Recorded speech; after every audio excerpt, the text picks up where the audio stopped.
Hello, how's everyone doing? Hope you're all doing okay today. Let's get a quick audio check. A video check. Can you see everything okay? Someone mentioned that slow mode might be what's throttling YouTube channels, so I've turned that off just now. I hope that the spam isn't going to be too extreme, because it definitely was before I turned it on slow mode. Just looking for your messages in the comments telling me everything is okay. Shout out to Jan, already liking the video, the live stream even before it begins. Thank you very much. Daniel Katz, let's smash that like button. Thank you very, very much. Let's do that as we come in. If you guys have been excited by this price action and you think that this live stream, like all others, will be absolutely mind-blowing for you, then yeah, please do hit those likes as we come in. Everyone's excited today. Sound is low. I think that sound is not low. I think it's me being quiet. So let me bring the microphone closer to me. Okay, this should be better. Sound is definitely not low. 100. Stop spamming it, right? You're going in timeout. You see what I mean? Like, I turn slow mode off and people start spamming. Yeah, anyway, I've moved it closer now, so hopefully this is going to be better for you guys. All right, so I'm going to come back to this Kraken chart in just a second. I have a lot to say about this, and actually we go back to the title of the live stream, and you know, I mentioned that this bit count is, first of all, I'm sorry for all the wow and these explosive words. Anyway, it's not relevant right now. You know, we're looking at a big breakout to levels like 60k according to these two massive signs, and one of them is what we see on screen right here. You can probably work it out if you have a little bit of knowledge about what's going on already, you know, especially with head and shoulders patterns. However, before I get there, I do just want to give you some core analysis on Bitcoin, just kind of break down what happened since the last video. Since the last video, we ended up trading sideways. We were doing that just before the live stream, if I'm not mistaken, somewhere around over here. We then took a dip, and we really thoroughly tested that $42,000 support area, which I'm super, super happy about. I think that's really, really cool. Afterwards, we ended up pumping up, and we just formed a small little bull flag over here. I was actually talking to somebody about this on a phone call while it was happening, and that is what took Bitcoin higher. So as you guys knew, I was already in a long position. That position is now fully closed, and I closed at most, I don't even remember, I think it was around 50% profit, which I was super, super happy with.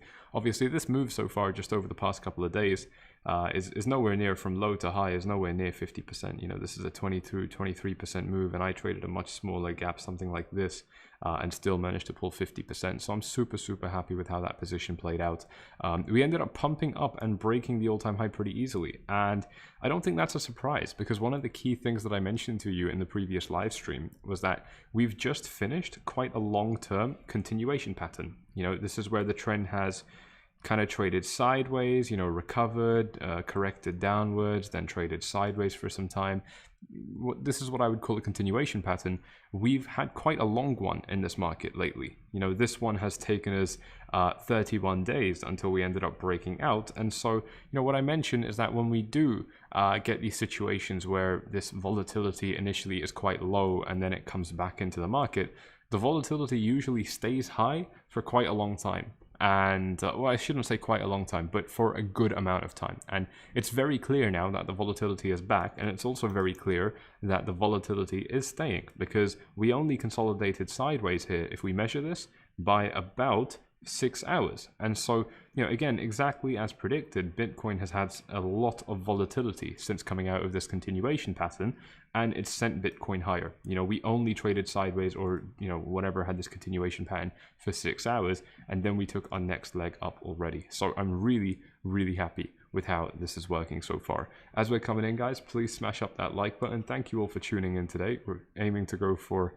a lot of likes on these live streams, because YouTube is throttling these live streams, unfortunately. So you clicking like will help it reach actual subscribers. I've already seen, now I have a mic afro. I've already seen 1 or 2 people in the comments say that they didn't get notified about this live stream, and I don't know why. YouTube just isn't promoting these live streams to subscribers anymore. So by clicking like, you can really help us out with that, and I would appreciate it a lot. But what we have seen here is because we've consolidated sideways for a long time, now I think we're looking at quite a bit of volatility. So it comes as no surprise that we took a second leg up. And if we stay zoomed in, actually, let's zoom in even closer to something like the 15-minute time frame so we can really see what was going on. We've then ended up setting an all-time high at 47,000, 48,000, and then we punched up above that level just a little bit higher than 48,000 on Coinbase. And since then, we formed a head and shoulders pattern. So right there, we formed a head and shoulders pattern, and it's very, very clear how this was, it had a neckline over here, we broke below the neckline, and then we've ended up carrying on trading higher. Like I said, I will talk about this in just a bit. I'm not going to talk about this yet, but it's very cool to see that since we ended up hitting this level, we did get a rejection. This came as expected. This didn't take any of us by surprise, because I mentioned very clearly in the last video that I think a lot of people are going to be expecting resistance at the $50,000 level. And as a result of that, I think that people are going to be preemptively selling before we get there. So the 2017 market top that we topped out at $19,500. And the reason for that was everyone expected resistance at 20K. So they sold a little bit earlier, basically to guarantee that they could offload their Bitcoins. And I think that's 100% why we see this rejection at the $48,000 level right here. It makes complete sense to me. I think that it's a very, very natural thing to happen in the market. And since that point, we had yet another beautiful sign in the market. We came down by about 6.8%, $3,200, down to a low of $45,000. $45,000. This, my friends, was the previous all-time high just yesterday. And so we have turned a potential area of resistance into a confirmed area of support, which is super, super interesting for me. I'm really, really happy to see that, because we are still, even in this hectic rally, we are still coming down to test old levels of resistance as new levels of support. And as far as good signs can go in a market like this is pretty much as good as it goes, in my opinion. So I'm super, super happy with this. I couldn't ask for anything else. We came back down to retest this level as support, and then we actually got a bounce up. From this point onwards, it doesn't matter if we keep trading downwards. It's given me a lot of confidence that we are going to respond very well to support levels, because this was a very small support level. We only had one wick over here and a little bit of sideways trading, yet we still confirmed it as support with our current trend, which tells us something really important, in my opinion, which is that this market right now is bouncing off of weak support levels. This, in my opinion, was not a strong support level for the market, yet we still bounced up from it. And that tells me that it doesn't, again, and this isn't a surprise, it doesn't at the moment take a lot. It's not very difficult at the moment to impress the bulls. And when we have a situation like that, and supply is obviously very, very restricted in this market right now, there's no one selling, and that's why volume, relative to before, it is peaking. But overall, I've shown you this just in the last video that I uploaded about 6 hours ago. Volume is not very high in this market, and that's because people just are not selling, and that means people are probably going to be even more inclined to restrict their supply in the market because they expect Bitcoin to go a lot higher, and that to me is always super, super exciting.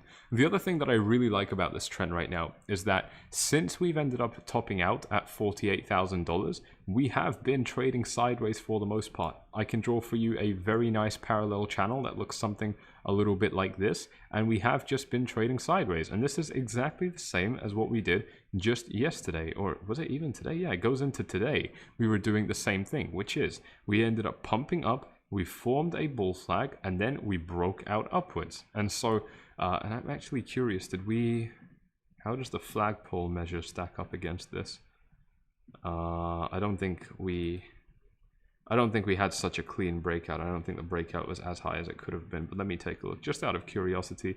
A lot of the time you could draw a flagpole like this and extend it to the top, and this actually gave us a target of $50,700.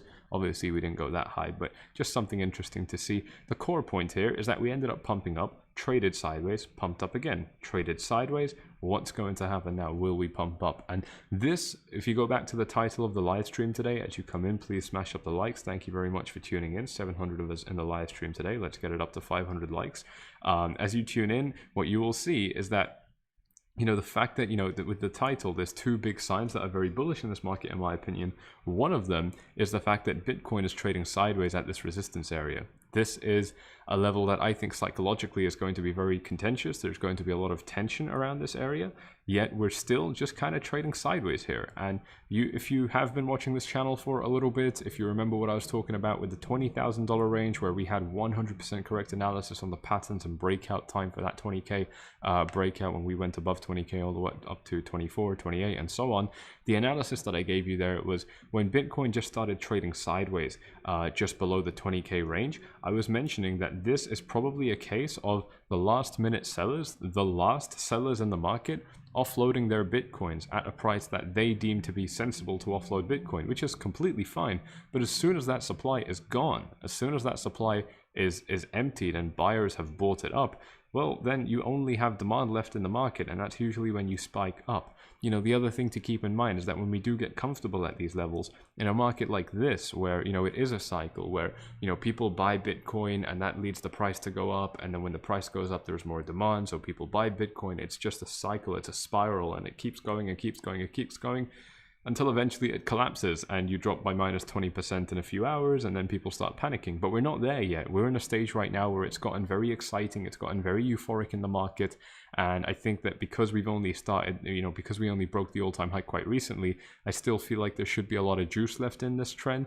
I've been saying that for a long time. In fact, just yesterday I said that I think this upward trend could easily go on for many months, and I have no idea where that could take Bitcoin. But you know, right now I think 60k starts looking quite realistic, because we, you know, to be honest, it's not very far away in percentages now, which is pretty crazy to think about. But when we are in a situation like this, it's very easy to impress traders, and so if we do just trade sideways in this range, that's going to start making people feel comfortable. And yeah, I mean, to you and I, you know, $47,000 sounds like a bloody crazy level to buy Bitcoin, but when we start trading here for a little bit of time, people will start getting comfortable and they will start being more willing to buy. And so on both sides, you're going to see that supply will start getting restricted and demand will start going up in this market, because this is just, like I said, it's a spiral that keeps on growing and growing and growing. And that absolutely, I think, is something that could lead the market to pumping up very, very high. Guys, as I go on, as usual, I will be taking your comments, so you can start dropping them in the comment section now. We're up to 800 viewers. Thank you very much for tuning in, guys. Let's smash up the likes as we're coming in. If you found that interesting about the point of demand increasing but supply getting restricted, then I think you are going to love the rest of this live stream, because the second thing that's very, very exciting to me with this analysis, and this is really going to excite a lot of you, is what we have on the Kraken chart. Let's go back to Kraken.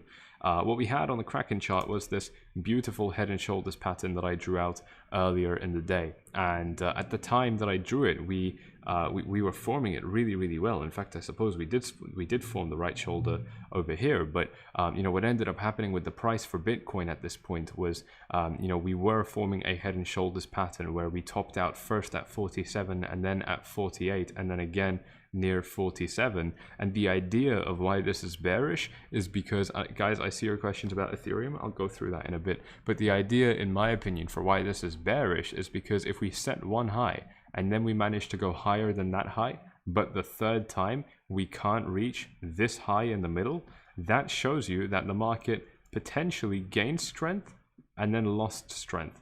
And that is an indication of momentum being lost in the market. So it's a pretty bearish sign in my opinion, and actually this is why I ended up exiting most of my long position at that time. It's because I saw that actually this was a very nice profit. I think I closed a bunch of it around 50%, a bunch of it around 40%, and then around 25 or something like that. So really, really good profits that I made in this market, in my opinion. I got a good question from Joseph asking me for advice on not being greedy. We'll get to that in a bit, although of course I don't give advice. But just seeing that we had this bearish pattern, I personally started to get a little bit concerned and decided, you know what, profit is profit. Taking profits never made a man poor. I ended a very, very nice trade. I was super happy with it. So I was very happy to close at roughly the levels that we're trading at right now. Doesn't mean that I'm bearish with the trend. I still am 100% interested in taking up long positions, and I will get to that in just a bit. But the fact that we ended up forming this head and shoulders really well and then actually dropping below the neckline, below the bottom of this pattern right here,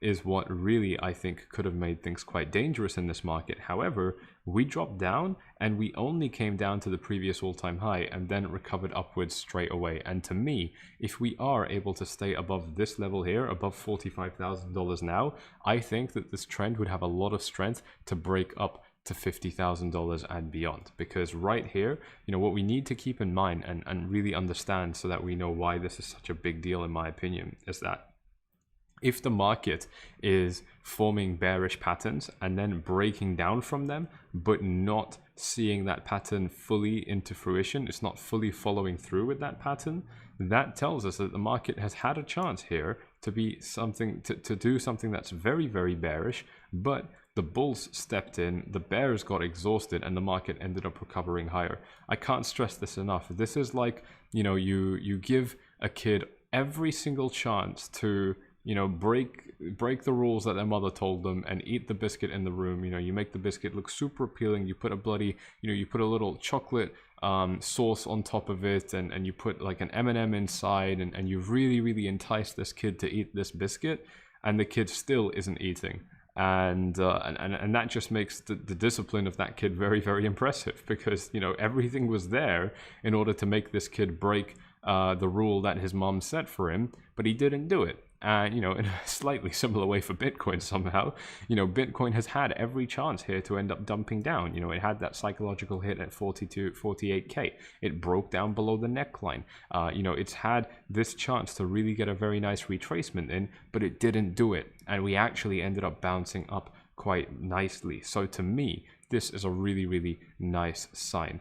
However, just the fact that we did end up getting rejected at 48K, I still wouldn't be surprised if we did end up dumping down, so I'm not ruling it out. If I move us back to my chart on Gemini, I can show you everything with my beautiful green boxes.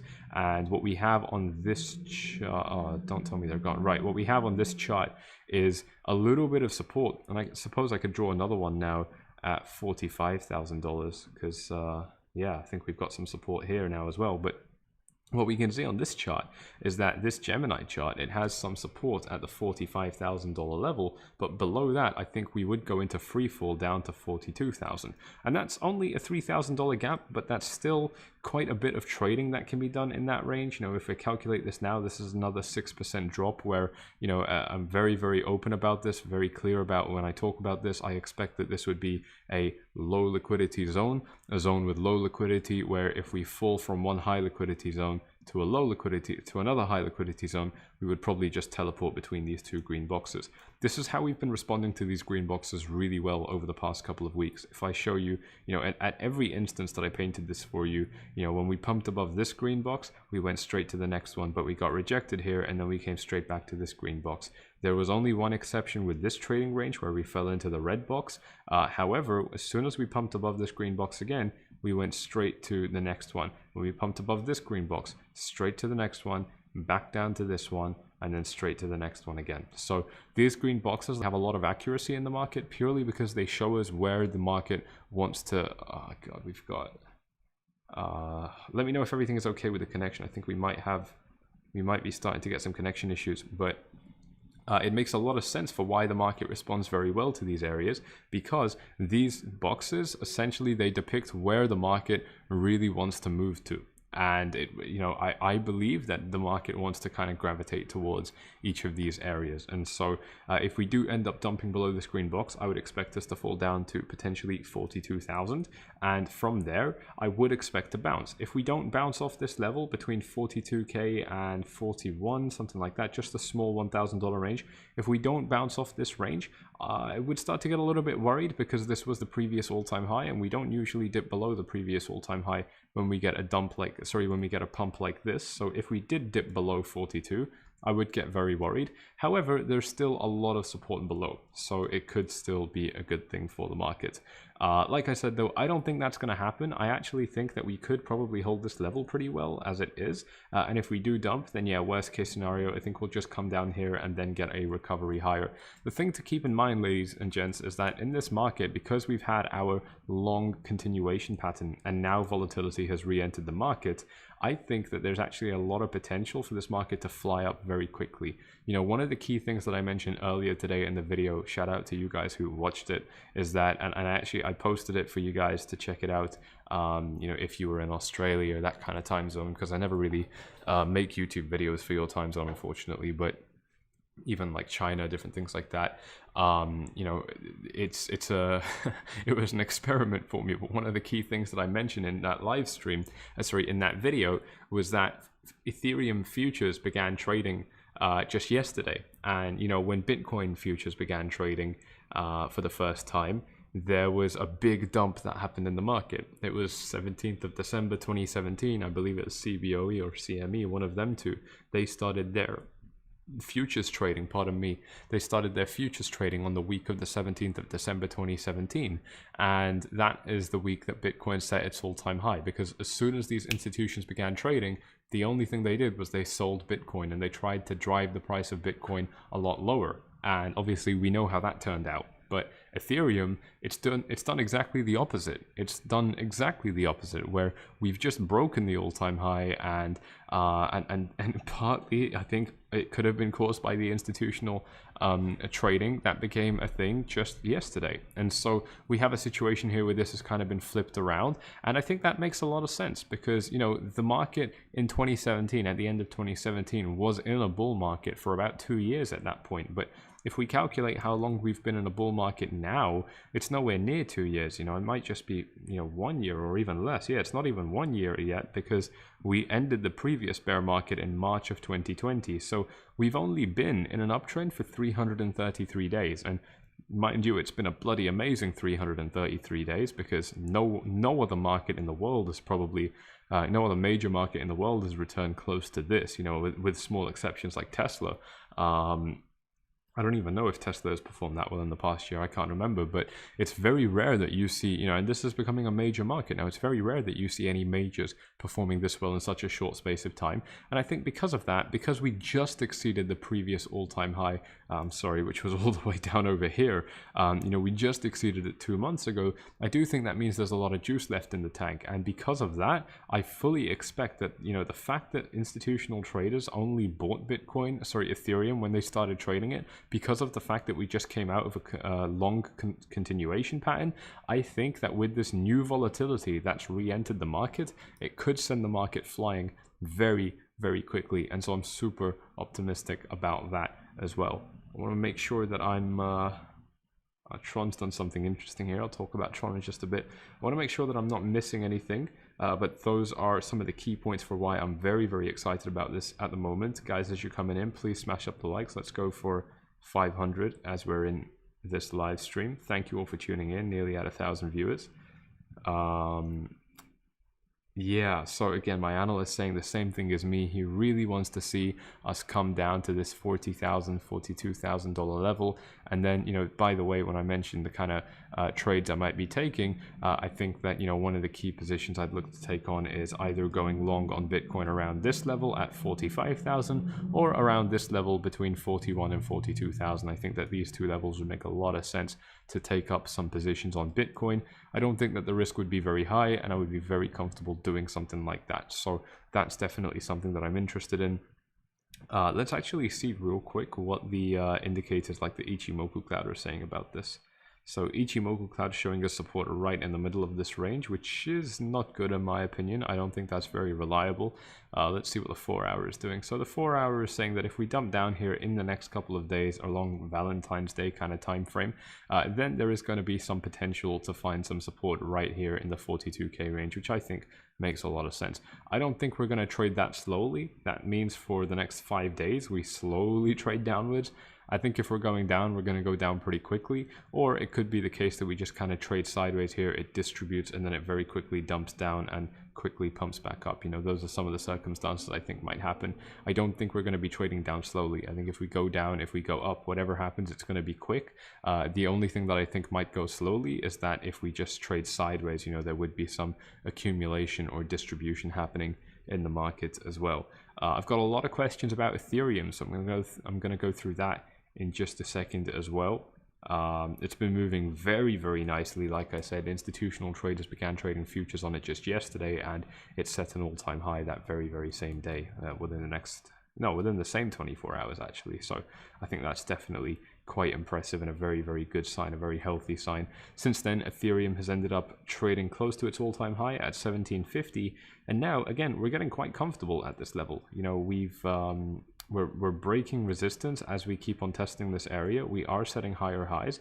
Our lows have consistently been getting higher as well, and it looks like we're finding some stability in this range, which is a great sign, because I think that yet again this is one of those things that can really set Ethereum up to have that jetpack higher, and that to me is very, very exciting. Let's go through some of your questions now, guys. As we go on, please make sure that you drop your questions in the comments and you actually tag me like this in the comments so that I see your message. It highlights your message in orange when you do this, and if it's orange, it makes it much more likely that I will actually read your comment. Phil wants to manipulate me into eating biscuits. It's not going to happen. You guys have made me regain my habit of late night eating, so that can't continue. I talked about a book in the last live stream, which I recommend. Which one was it? So my favorite books in trading are Technical Analysis of the Financial Markets by John Murphy and Market Wizards by Jack Schwager. The links to both of them are in the description below the like button, so you can check it out. And the first book is all about how to carry out technical analysis. It's good for beginners. And the second one is about managing the psychology of being a trader, which to me is always the biggest challenge. I think it's the biggest challenge I know it's the biggest challenge for almost every other trader on the planet too.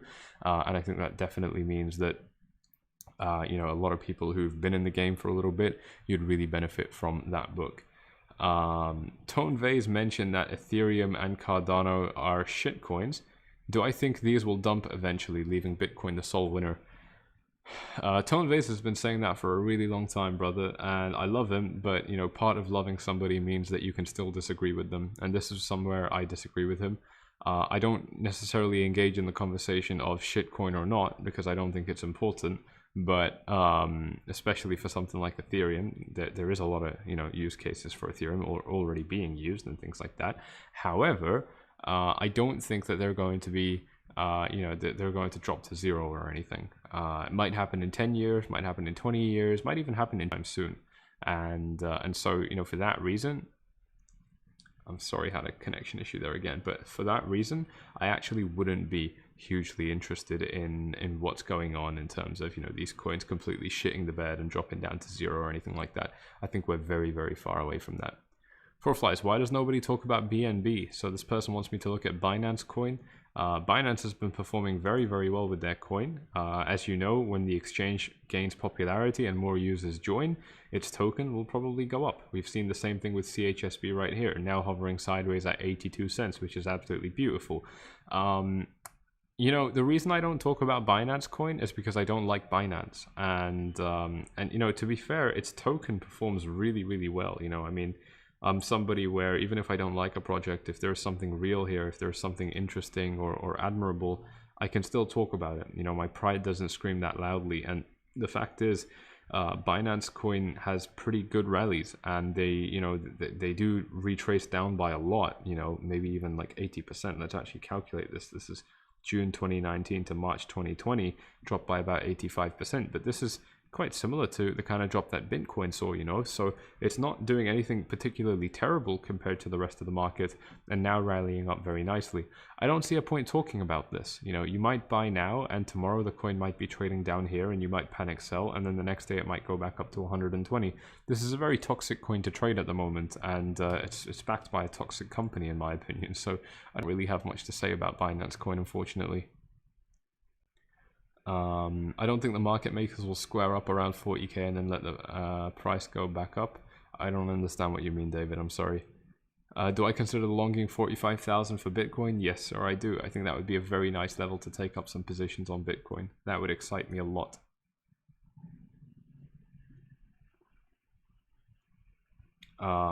Any advice for not being greedy? So yeah, again, I don't give advice, but see, the thing is, for not being greedy, this is something that you've got to train yourself to do. And a big part of it is if you treat trading like a business and you really give it the respect that it deserves, that greed issue is gone straight away. And that's because, you know, when you get greedy, it's because you've got the dollar signs in your eyes and you're looking at the potential gain you might make if you just, you know, trade with more money and you let the position run a lot more than you probably should.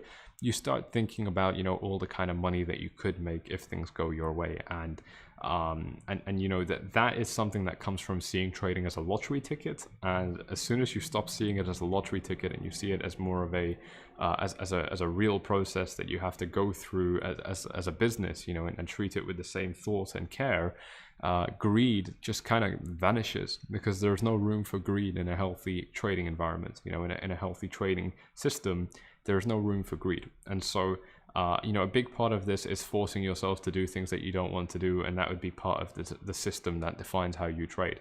VIP members see me implementing this really well. They saw me implementing it today, where I obviously expect that Bitcoin can rise a lot higher than $50,000. In fact, in the title of the video live stream, even I said 60,000 is on the cards, in my opinion, purely because it's just not far away anymore, and that's the next psychological target.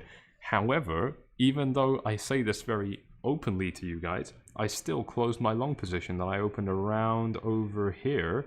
I still closed my long position right around over here, you know, somewhere in this pink circle. And the reason that I didn't need to keep it going so long is because I already made good profits. It was 50% profit, and I can't say no to that.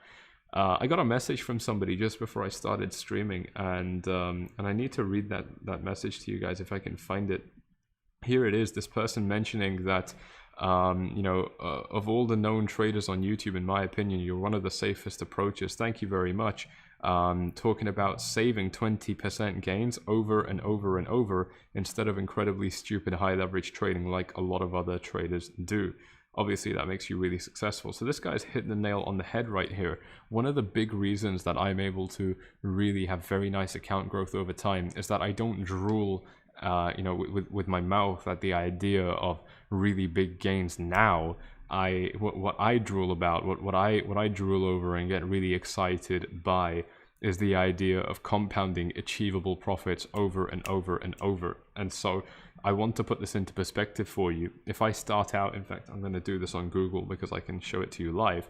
If I start out with $100 and I make a 50% gain, that turns my 100 into 150, which in itself is very bloody impressive.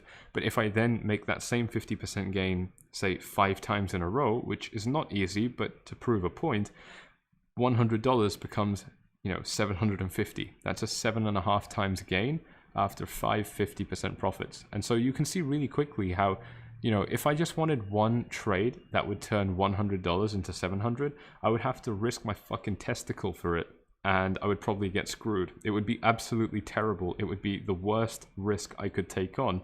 I would probably have to trade with like 100x leverage, and I would have to time a bottom in the market, and it would be absolutely destructive, and it's just a terrible, terrible idea. However, when I tell you and I break it down into very chewable pieces like 50% profit 5 times in a row, it becomes a lot more achievable. You know, this is something you can do. I mean, 50% is not easy, but let's go for 30%. You know, 5 30% profits in a row will nearly quadruple your starting balance. Again, it's not easy to pull a 400% profit. You know, we do pull these kind of gains inside VIP, and members have seen me doing that a lot across this bull market because the market moves very aggressively, but it's not necessarily what I aim for. And the point is, by not aiming for it and instead aiming for much more manageable profits like plus 30%, these profits, they really compound. And so, Joseph, to go back to your question about being greedy or not being greedy, you kick that out as soon as you realize these things, where the real power is in compounding. You know, this is why the richest people in the world, you know, the people who have that generational wealth, they get wealthy and stay wealthy by compounding the money they already have, because that compounding interest is really where the power comes in. You barely even have to work for it anymore, and it just works for you. And so by aiming for something that's a lot more realistic than 30% compared to plus 400 plus 370%, you know, that's where you start to really tap into something very special, in my opinion. And I think this would be plus 470. I forgot how percentages work, but in any case, I think that's where the real power comes in. And you know, the really cool thing about this, Joseph, is that when you do this for the first time and you see it, and you know, you've written down your results, you've been journaling how you got from A to B, how you got from $100 to $370. When you follow that journey and you track it and you see that it's worked really well, all of a sudden it will go from being something that you have to work really hard at, something that's not easy to commit to because your mind is telling you no, you've got to be more aggressive. When you actually benefit from it and you experience the reward of this much more healthy, much more realistic and achievable trading, when you benefit from that reward, it won't be like work anymore. You won't have to struggle to not be greedy at that point, because you've already not been greedy and you've reaped the rewards of it, and you know it's better than being greedy. So at that point, it just starts happening naturally. And I think that's where the real power comes in. That's where I start to get really, really excited with the possibilities. And that's exactly what I aim to show you all inside of the VIP group. So if you'd like to join VIP, then the steps are on screen right now. It's exactly what I did with my Bitcoin trade right here. You know, like I said, I knew we'd probably go up very, very high. I'm sure we will just in the next few days. However, I'm completely okay with the idea of not being in that position anymore, because I've already made my really good 50% or so profit on this position, and I plan on making another one very soon. You know, just to put it into perspective again, let's just say I have two 50% profits in a row. What is that going to do to my starting balance? It's going to increase it by a factor of 2.2 times. If I have three, this is where the real compounding power starts coming in. 50% profits in a row will multiply my starting balance by 3.3 times. It is absolutely insane how much power there is in aiming for more achievable numbers than being greedy and trying to put too much money in. The other thing you'll see is that your headspace will be a lot more clear, and so it's going to be easier to make these decisions as time goes on. If this past few minutes has been useful for you, then this is actually exactly what the Trade Insane course is about. It's more things like this, and I explain it in even more detail. There is an ebook that I wrote myself and an audiobook that I narrated myself. So if you like my voice, you're in luck. And a course that I recorded as well, and they're all about the same content. So you can get access to that course by actually just being in VIP. You know, every single VIP member gets free access to that course, along with having access to VIP and the VIP library, and depending on which plan, even our FORFLIES Academy course, which will teach you everything I know about trading from A to Z, everything you need to know, whether you know you're starting out as somebody who's never touched a trading platform before, or somebody who already has a little bit of experience. You'll learn absolutely everything I know, and you get all of that inside of the VIP package. So it's a very, very compelling offer right now, because Bitcoin is so high. The prices for our group are at the lowest that they've ever been before. So follow the first link in the description down below, click on the @FORFLIES button at the bottom of any post in the free Telegram channel, and then click on send message to ask me how to join VIP, and we'll take it from there. I hope you guys have enjoyed that little segment about not being greedy. I know that a lot of you suffer from it, and if you have benefited from it, then please smash up the likes. Helps me a little bit, and hopefully just that little 5-10 minute segment can help you save yourself from future losses and potentially even make a lot of money in the future as well. CJ asking me to take a look at the Fibonacci retracement down from the original peak from the pump, to the first support. Oh man, I don't understand what you're saying. Because there have been two Elon Musk pumps to the first support at 42. Let me see if this is what you're talking about. So I think this person is asking me to draw this Fibonacci retracement. Let's zoom in onto the 5 minute time frame. I think this is what you're talking about, and yeah, it looks like there's a lot of support here. I think this mostly just confirms what I've already said here, where if we do kind of trade sideways, you know, this would mean that we're bouncing off the 0.382 Fibonacci level, which is definitely quite a strong Fibonacci level in my opinion. That might mean that, yeah, you know, if the market does hold this level nicely, we could be looking at you know, just blasting off upwards to very, very high, very impressive, very exciting levels, like, I don't know, 55,000, 60,000, and so on. Jack, thank you so much for your point of view. I have a question. Can you sleep at night when you have a trade on? Personally, I can't. Trying to set up alarms, but it's so stressful.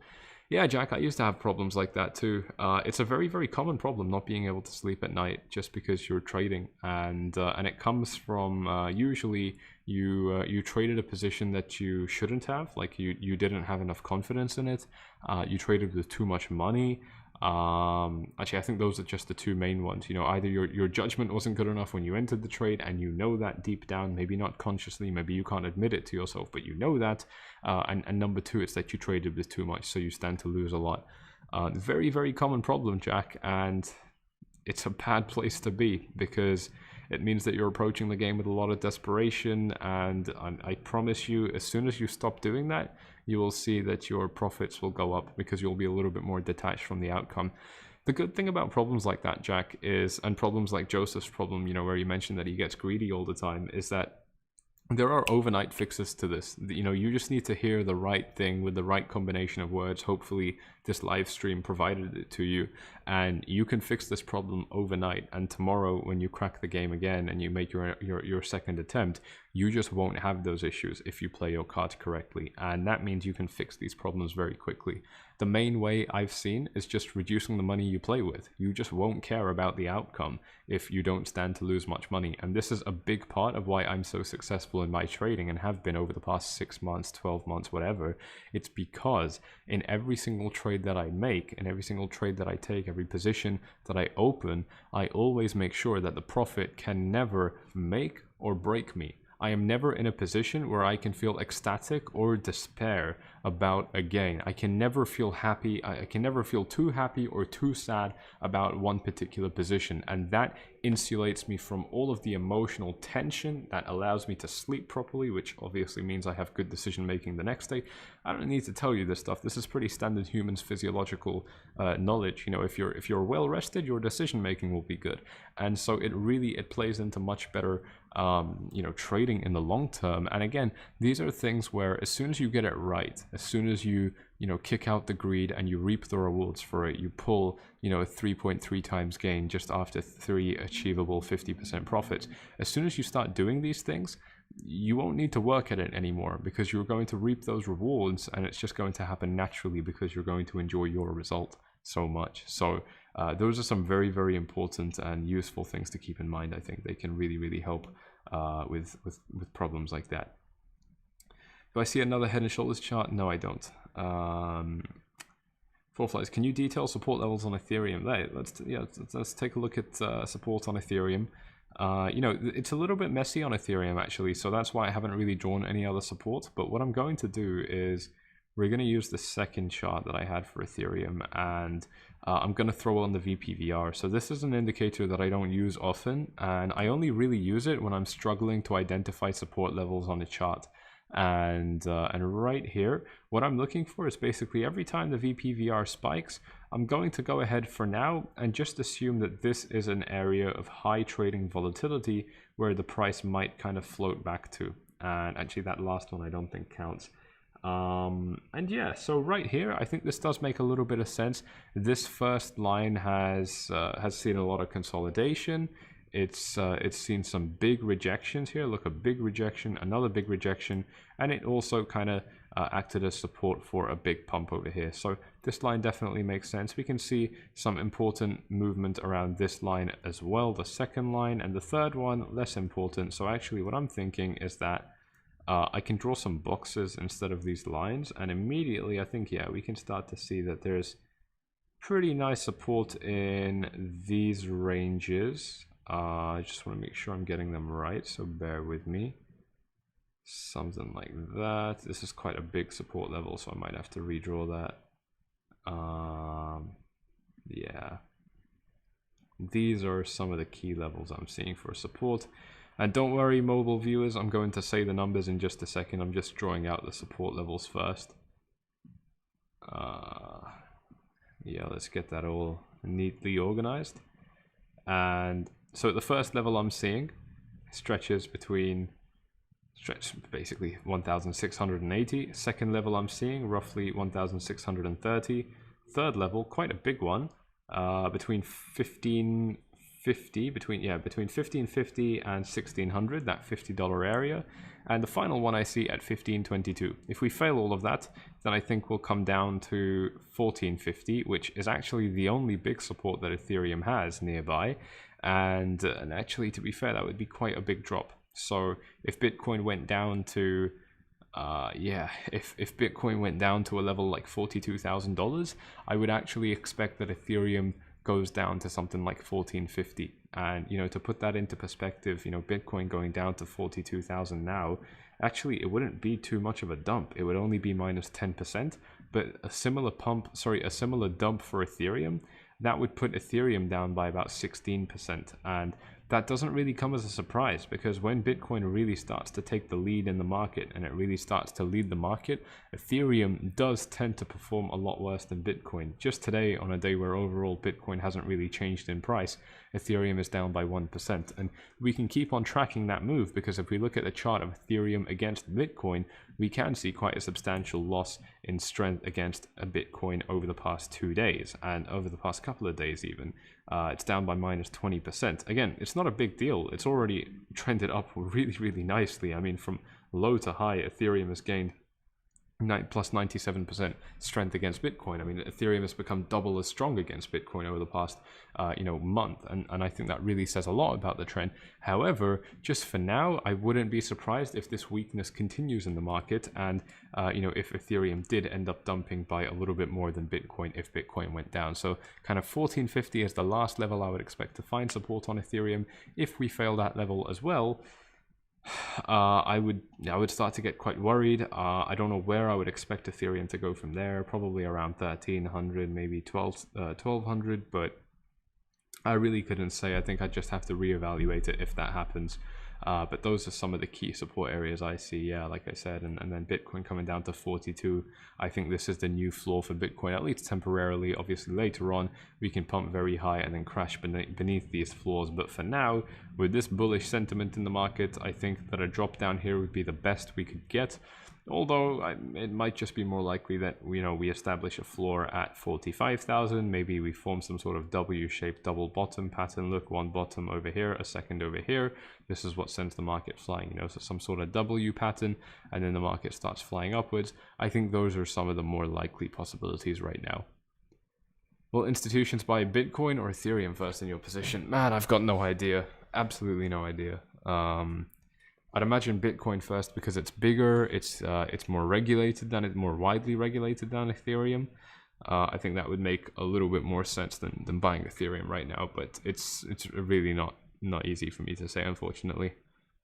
Why is Binance a bad company for me? I don't like their CEO. I think he's a very punchable person, and and I don't like their security flaws. They have big security flaws. I mean, they're very functional. Their exchange itself, from a consumer standpoint, is pretty good, but I just don't like that. I just have personal beef with them. Bull flag forming on the 1 hour chart. Yeah, man. I mean, that's exactly what I've been mentioning, near the beginning of this live stream, where, I think Bitcoin is just kind of trading sideways and then getting ready to take its next leg up. I think that would make a lot of sense. And if you guys have been around since the beginning of this live stream, you would have heard me talking quite a bit about that. As we're coming in, guys, there's 1,000 of you. Thank you very much for tuning in today. Let's see if we can smash up those likes. Once again, YouTube is not sending out notifications for these videos as they used to. And because of that, when you hit the like button, it really does help out, kind of compensate for when YouTube doesn't promote these videos. I don't have any thoughts about Nano, unfortunately. What do I think about the divergence? So I covered the divergence, I think, just yesterday, but most of the time, I think they're bullshit and completely meaningless, and now is one of those times as well. Yeah, Ben Roberts agrees with me how Binance is a bad company. Yeah, they're like I said, their product is good from a consumer standpoint, but there's a lot of problems, and I just, most people won't care, and rightfully so. They don't need to care, but I do. Yeah, getting some questions about other coins I trade. The deal is, I get a lot of questions about this. I should probably blow up my camera so you can kind of see me a little bit clearer. I do get a lot of questions about other coins that I trade, and the deal is, for me, you see, there's a lot of potential to make a lot of money on Bitcoin, in my opinion. Bitcoin has just gone up by what, like 6% in the range I traded it, and something like 8% in the range that I traded it, and I traded that on 5 times leverage. So I pulled, between a 40 to 50% profit. I pulled a really nice profit on Bitcoin, but I don't think my risk was very high. It was quite easy to pull that profit. I did acknowledge that it was a high risk position, but then I entered more at a lower level, and I started to feel more comfortable with the position.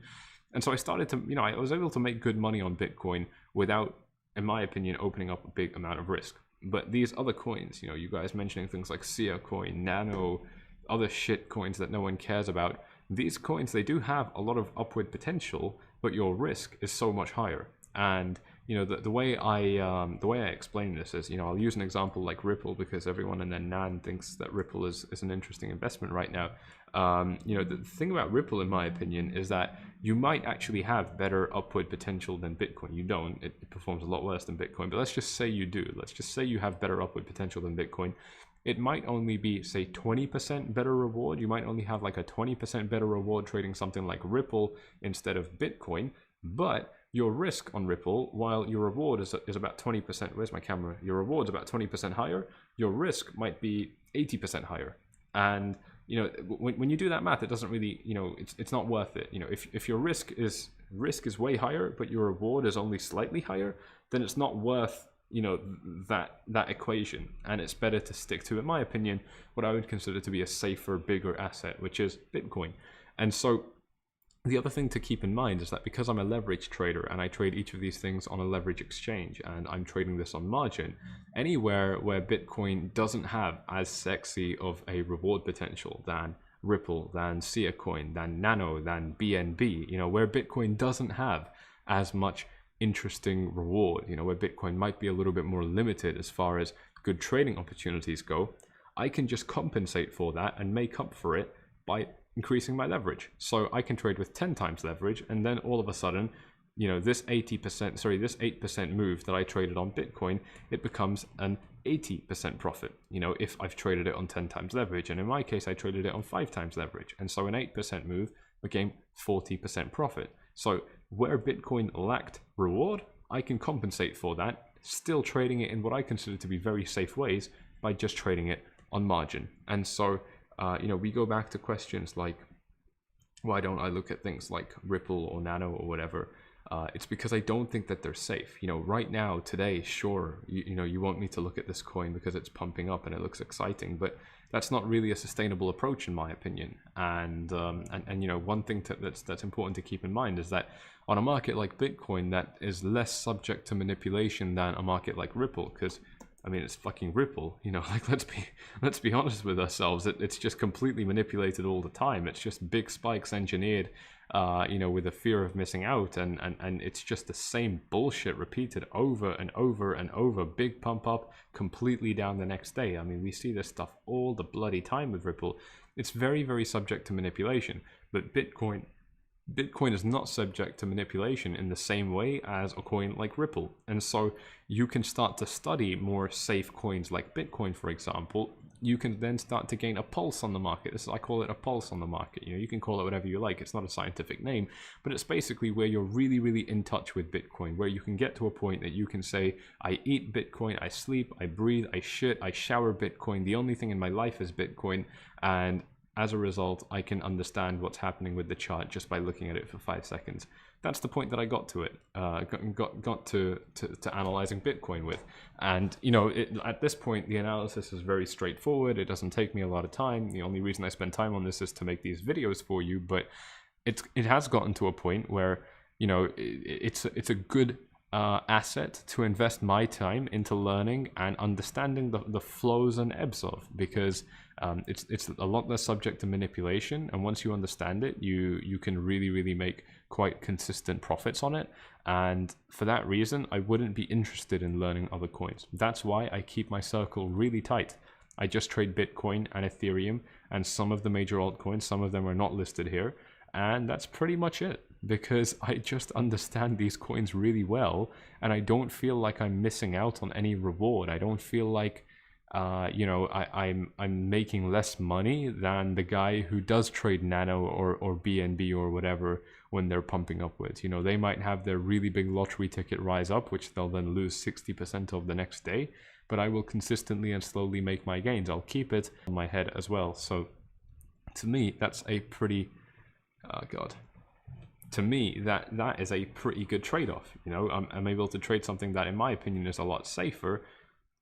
I'm able to trade something that's that, in my opinion, is a lot safer, and I'm still able to book very, very consistent profits on it. So again, this is exactly the kind of thing that I aim to show you guys inside of VIP. I mentioned before that I was going to get you some new screenshots, and I still haven't done that. So I'm going to do that right now. I'm sorry, I just get a little bit lazy. But if you found this interesting at all, then please do reach out and find out how to join VIP by following these steps on the screen. I just want to see if I can bring you some of the new testimonials that were forwarded to me just over the past 24 hours.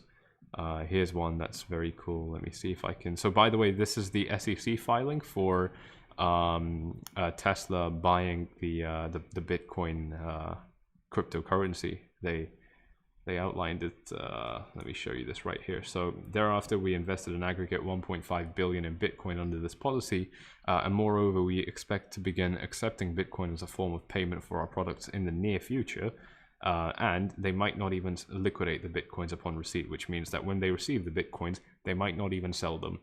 They might just hold them as an investment. So since this announcement, you know, and by the way, I believe they did this in January, if I'm not mistaken. I don't know, but they've already made a lot of money just by holding Bitcoin, which is very, very impressive.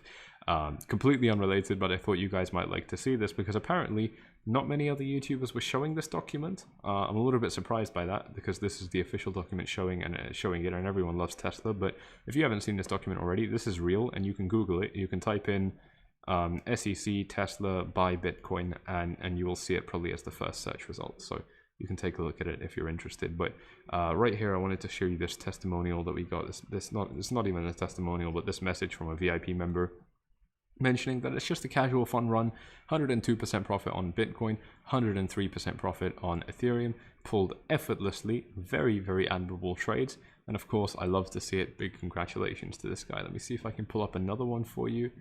This is also Grayscale buying Ethereum, just another interesting article that I highlighted to you, I believe, in yesterday's live stream. Just trying to get some of the other screenshots to show you how. Here's another one. Actually, no, it's not loading. Yeah, I'm getting some issues here. So this office, it's just to buy infrastructure. It's bloody terrible. Here's one right here. You know, slight update, but closed 10% of his position just to collect some profits. 103% gain. Very, very impressive. Thank you for all the mentoring and inspiration. Hope to be able to continue learning. So this is absolutely great. This person pulled a nice profit, 103% profit, so a triple-digit profit, but still exercising good risk management, still closing 10% of his position as he goes on. You know, I can't stress this enough. I keep on saying the same things over and over when I talk about VIP, and that's because it's what really excites me. We go back to this, you know, this demonstration I showed you about half an hour ago, whatever, about, you know, if you multiply 30% profits, you stand to make a lot of money very quickly. If you multiply very small achievable profits, that's where the real riches come from, you know, because if you aim for home runs, you know, you also in turn are open to losing catastrophic sums of money. But if you aim for more achievable profits and you just make them consistently, that's where you can still make exponential returns, but you can do it in a safe way. And so, you know, that what I'm describing there is all about making sure that you now move from, you know, potentially, if you do already, and a lot of people do, trading in unsafe ways to trading in safe ways. But then VIP members showing us continuously that even when they start trading in safe ways, that, you know, you watching this video, you might think, I can't be bothered to close 10% of my position, or, oh, I never thought of that, you know, whatever is going through your head at the moment.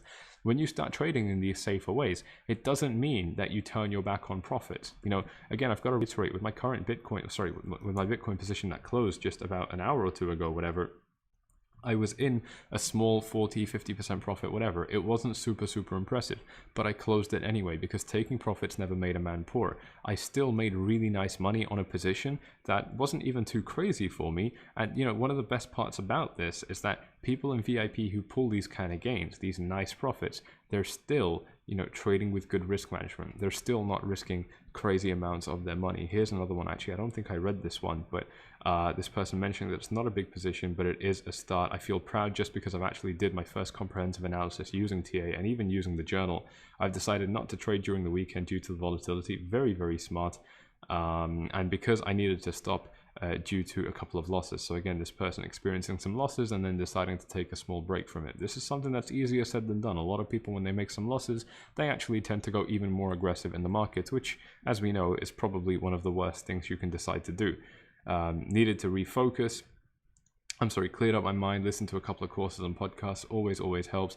And today I've actually found a good couple of entries on Bitcoin and Ethereum using the grounds you've helped me build, and above all, feeling more confident. I'll take the losses the same way. I think you just have to embrace them the same way you take the victories. Learn with the defeats and be humble with the victories. This is only a small thank you. This is so cool. This person turning another big profit, 81%, and detailing how he's been able to do it. So I've got to shoot this guy a voice message when I'm done. This is so cool. It's just, you know, one of those messages where someone has overcome their challenges of, you know, not feeling the confidence that they need to commit to trading ideas. It's so common that people will have good trading ideas, but they won't commit to them because they've ruined their confidence as a trader because they screwed up on things in the past. And, you know, when you screw up on a trade, you might, you know, and it's a big mess up and you lose a lot of money, you won't have confidence to take the next opportunity that comes across your path.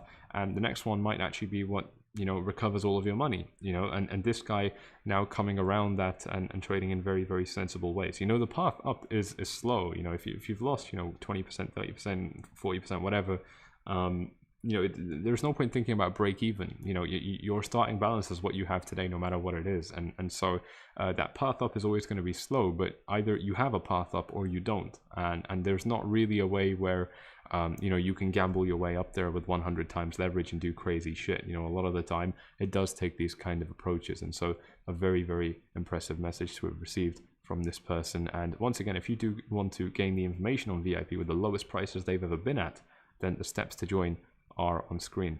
Stephen, thank you very much in the comments. This guy is cool. I love his calm and collected approach. You are a savvy investor. Thank you very much. I don't really consider myself a savvy investor or an investor. I'm not really an investor, to be honest. I consider myself more a trader, and that's because it's more exciting. But thank you. Yeah, this calm and collected approach, very important. I mean, we're at bloody $46,000 right now, and we pumped up by quite a bit just in the past couple of days, or just in the past 24 hours, really. And still my emotional state remains unchanged, and part of that is because I've been in this game for so long, so I've experienced all these highs and lows a lot, and believe me, a lot of lows. So you know, it's not easy to shake me anymore. But another big part of that is this is how you become a good, healthy trader. It's where you are unfazed by things like this, where you are unfazed by losing money. You know, I had a couple of trades in January last month that went sour, and I could have let that upset me. But instead, because I didn't trade with large amounts of money and I knew that I shouldn't risk too much money, those losses, they weren't actually big dollar losses. You know, they were very controlled, minus 11%, minus 18%, minus 20%, stuff like that. They were very small losses. And then compared to the profits I pulled, plus 100%, plus 50%, all of a sudden those small losses, they become a lot more irrelevant in front of the potential gains that are made. And you know, a big part of that, it comes from just not being over invested in these markets. You know, it's a trade-off. Either, you know, you invest a lot, you invest too much, and then you stand to make a lot of money, but then you also have bad decision making because you're nervous, or you put in less money and you follow a good process, you follow a good system, and that is what ends up treating you very well. It's super impressive how well those small changes can help out. So I'm going to leave this on screen for just a second. If you guys do want to reach out or just join our free Telegram channel, we're now up to 10,700 members nearly, and just so you know, YouTube does not send out notifications for these live streams. So even if you are already subscribed, which of course if you haven't already, please do so. We just passed 66,000 subscribers, but even if you are already subscribed, you're still probably not going to receive notifications for these videos. I think it's, if I'm not mistaken, only 20% of channel viewers get notifications, something like that. It's pretty low. You know, YouTube does a terrible job of delivering notifications, and so if you're in our free Telegram channel, which you can find by clicking on the first link in the description, you get to basically guarantee that you will get notifications as soon as we put these things out for you.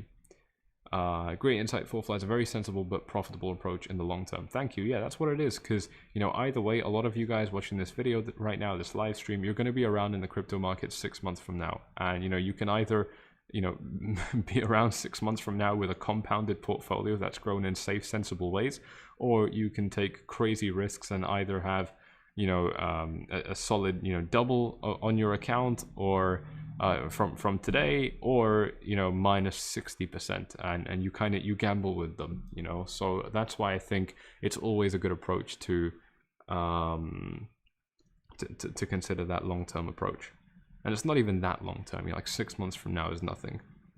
What is it, like August? Yeah, August is just around the corner, you know. I mean, it's only 6 months. It's 2021, you know, time goes quickly. When the dollar crashes, how do you think it will impact Bitcoin and crypto in general? T. Williams is probably the same as what everyone else thinks, mate. I think that the markets will absolutely blow up. And you know, one of the cool things about this is, I think it's just recently there was another announcement of injecting another 1.9 trillion into the economy, something like that, US dollars in America. I might be mistaken about those numbers. It might be something different, but we're talking about inflation to the tune of 1.9 trillion again. And when that happens, the dollar does get weaker, because when you print more dollars, the dollars will get weaker. And this is just standard economics. This is basic economics. And I think that's a big part of why Bitcoin has been performing so well lately. The dollar has moved down by a couple percentage points, and Bitcoin in turn rising by quite a few percentage points, because it's gaining value against the dollar, number one, and it gaining value against the dollar is making people excited, which makes people buy more Bitcoin, and then you start actually increasing the value of Bitcoin as well. And I don't see it getting better. You know, there is a left-wing government in the United States, and it doesn't matter what way you sway. I mean, both governments have fucked it up, and both will continue to fuck it up, but I think it'll happen even faster, you know, with a Democrat government. Correct me if I'm wrong, doesn't really matter, but this is just the way I see it. Just closed a position for 60% profit because of the last few minutes. Good advice, FORFLIES. Thank you very much, Chris. No advice, but I'm glad you made that profit. Congratulations. Good question from Danny here. How did I make 50% profit when Bitcoin did not jump by 50% in the time frame that I showed? The reason I was able to make 50% profit is at one point I entered a long position on Bitcoin, which means I bought Bitcoin, and Bitcoin went up by 10%. So let me see what level that was at. I entered roughly around here, and 10% up would have been somewhere around over here. Yeah, actually it was a bit more than 50% profit then, my bad. Because I exited at 47.3, so this is where I closed the bulk of my position. It was at pretty much just right where that circle was, and that was about 10% higher than where I entered. And it was a 10% move, which I multiplied by 5 because I was trading on 5 times leverage. That means I had my own money, and then I borrowed money from the exchange. It's not actually what happens, but it's an easy way to understand it by saying it this way. I borrowed money from the exchange worth 5 times what I put in. So I had my money, you know, with 4 stacks of identical sums of money that I took from the exchange, and that multiplies my reward by 5 and my risk by 5. And so if I make if I get a 10% move in the upside, my 10% profit becomes 50% profit. And so it works out very, very well for me. Actually, I can take a second to explain the mechanics of that. If you guys want me to, just drop a yes in the comments if you want me to explain the mechanics of how that works. I've done it in a recent live stream, but you know, some of you guys might be new. If you are new, then please please subscribe to the channel, like the video as you come in as well. I do really appreciate those things. Just let me know if you want me to cover it, because that's going to take like another 10-20 minutes, and it might not be worth the time for a lot of you guys. I know you have security issues with Binance, but do you know many people with that problem? No, I don't know anyone else that had that problem. I don't have security issues with Binance. I have extreme disappointment in them for a security flaw, but no one else has ever reported that flaw. So, you know, like I said, I don't think that, you know, most people I know who use Binance, they've never had a problem with it. It's just my own personal, I just don't like them. I just don't think they're a good exchange. If you want to know what I consider to be a good exchange, it's Femex. I've been talking to you guys a lot about these guys. over the past few days, and this is one of the exchanges that I use to trade. They allow you to trade Bitcoin against the dollar, Ethereum, Cardano, Link, EOS. These are all the coins that you guys are talking about these days, and they allow you to do it without KYC. If you're connecting to this exchange from a place like the United States or Canada, you should probably use a VPN just to be safe, although actually yes, you shouldn't do that. I can't recommend that, but you will require one. And I can't endorse that, obviously. It's up to you if you want to do that, but you know, I've never heard of an issue with it. This is a very, very good exchange. It's where you can trade on margin, and if you want to watch my tutorial on how to use this exchange, then you can type in, Phemex FORFLIES into YouTube. You can pause the live stream right now and type this into the YouTube search bar, and then you can watch my tutorial on how to trade on Femex, and I'll break it down for you from A to Z so that you'll know absolutely everything about how to use this exchange. Amazing voice. I just bought Bitcoin for €200 because of this thing that Elon Musk invested in Bitcoin. It's a good idea to maybe put more. I couldn't tell you that, bro. You've got to make that decision on your own. Let's just see what everyone's saying. Am I Anthony Joshua? I am not Anthony Joshua. Okay, everyone's saying yes. Wow. We really don't know? Really? Yeah, I only see maybe 3 people saying no. Damn. Alright, I should just make a separate video on this then. I didn't know that this many of you didn't know about this. No KYC for any sums. Yeah, as far as I know, there's no KYC regardless of what you traded. I might be wrong about that, but you should check that on their FAQ. But yeah, Femex is great, and the link to them is in the description below if you want to trade where I trade. Here we go. So this thing about leverage. So I'm gonna break it down for you and hopefully make it super simple. Let's blow up my camera again. Would I buy now? No, I wouldn't, because we're right in the middle of a trading range. I don't know why people buy at levels like this. It's kind of crazy. It almost, like, either it makes you a psychopath or it makes you someone who doesn't carry out due diligence. Like, I really don't understand. But so how to trade on leverage, or sort of more specifically, what leverage trading means, what margin trading means. So to start with, margin trading and leverage trading are the same thing. Margin trading is the name, and leverage is what you use. So they're interchangeable names.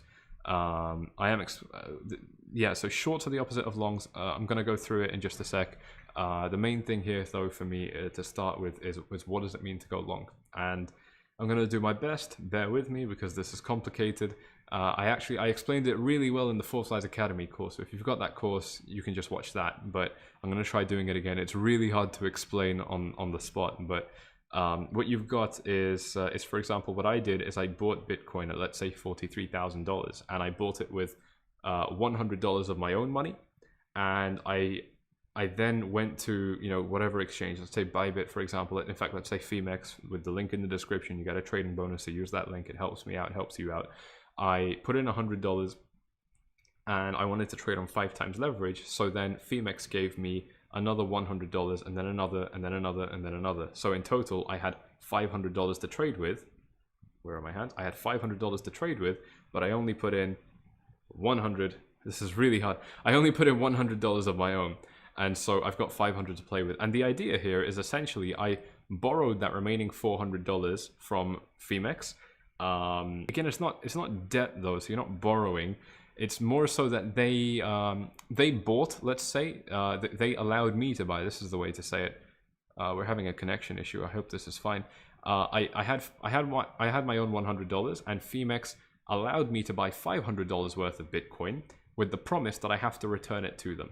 And you know, the way they guarantee that I will return it to them is they use my own money that I put into the trade as collateral. You know, so when you have a house and you take a mortgage on it, your collateral, you know, the way the bank guarantees that you actually pay them back is they just seize the house from you. That your house is collateral. Your house is the insurance policy if you can't pay. And it's the same thing with your initial balance on Femex, for example. This is explaining isolated leverage. If you don't know what isolated leverage means, don't worry, you don't need to know.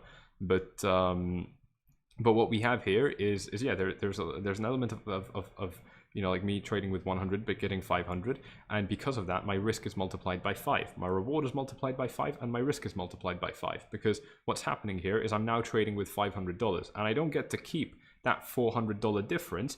But with that $500, if that profit runs up to, you know, 10%, and that's what it was, the price went up by 10%, that means I would get 10% of $500. I would make 10% profit on $500. and 10% profit on $500 is $50, which compared to my original $100 is a 50% profit. So that's how I made 50% profit. I put in $100, but I actually traded with $500 because I selected 5 times leverage. And so any profits I earned would be on that $500. If the price went up by 6%, I would then, 6% profit on $500 is $30.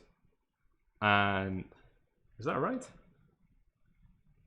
Is that right? Yeah, it's $30. And a $30 profit on top of my initial $100 is 30% profit. And so I keep the reward of whatever I trade with after leverage is applied.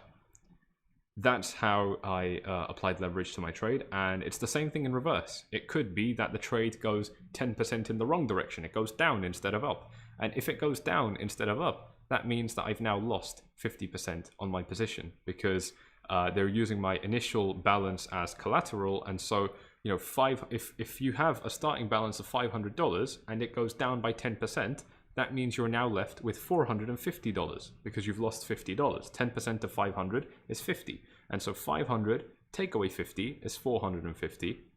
And that difference, that $50 difference, gets taken out of my original $100. And so I've now lost half of my money.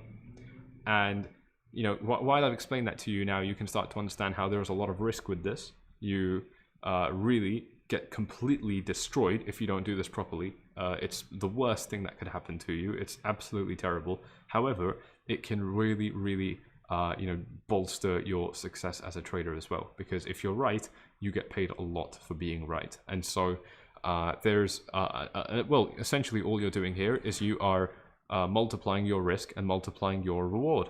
HD 5000, even if you don't sell, I don't understand what you mean by that. Can you clarify with a little bit more context what your question means?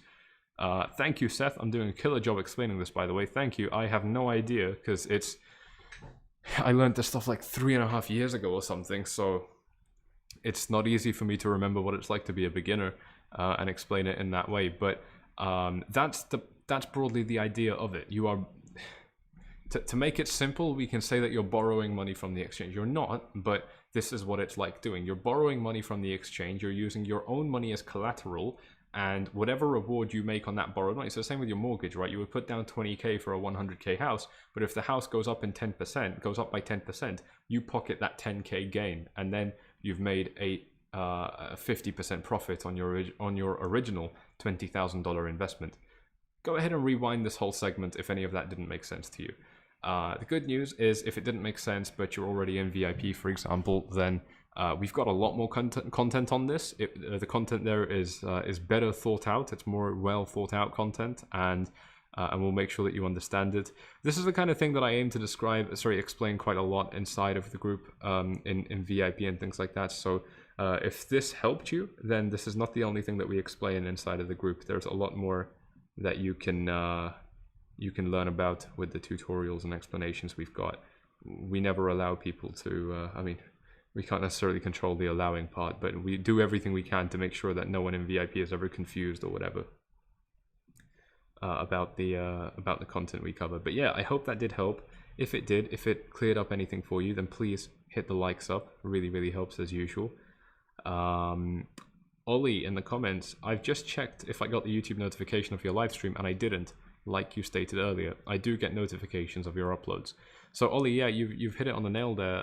It absolutely is a case where, like some people just get notifications for the uploads but not for the live streams, and it's just because YouTube doesn't do a good job of delivering these notifications, and I don't know why, but this problem has been around forever, and lately it's gotten really bad. So that's why I keep telling you guys to, first of all, do subscribe and do tick the bell if you haven't already, but also to make sure that you still don't miss the content, join our free Telegram channel with the link in the description below, the first link in the description below.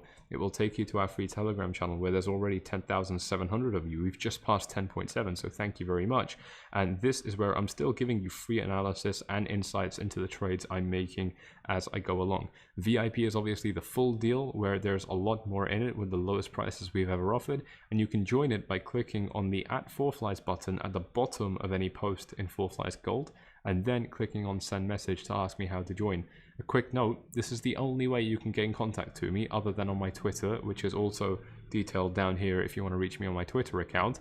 You know, this is the only way you can reach out to me, and there are a lot of people impersonating me with my own profile picture and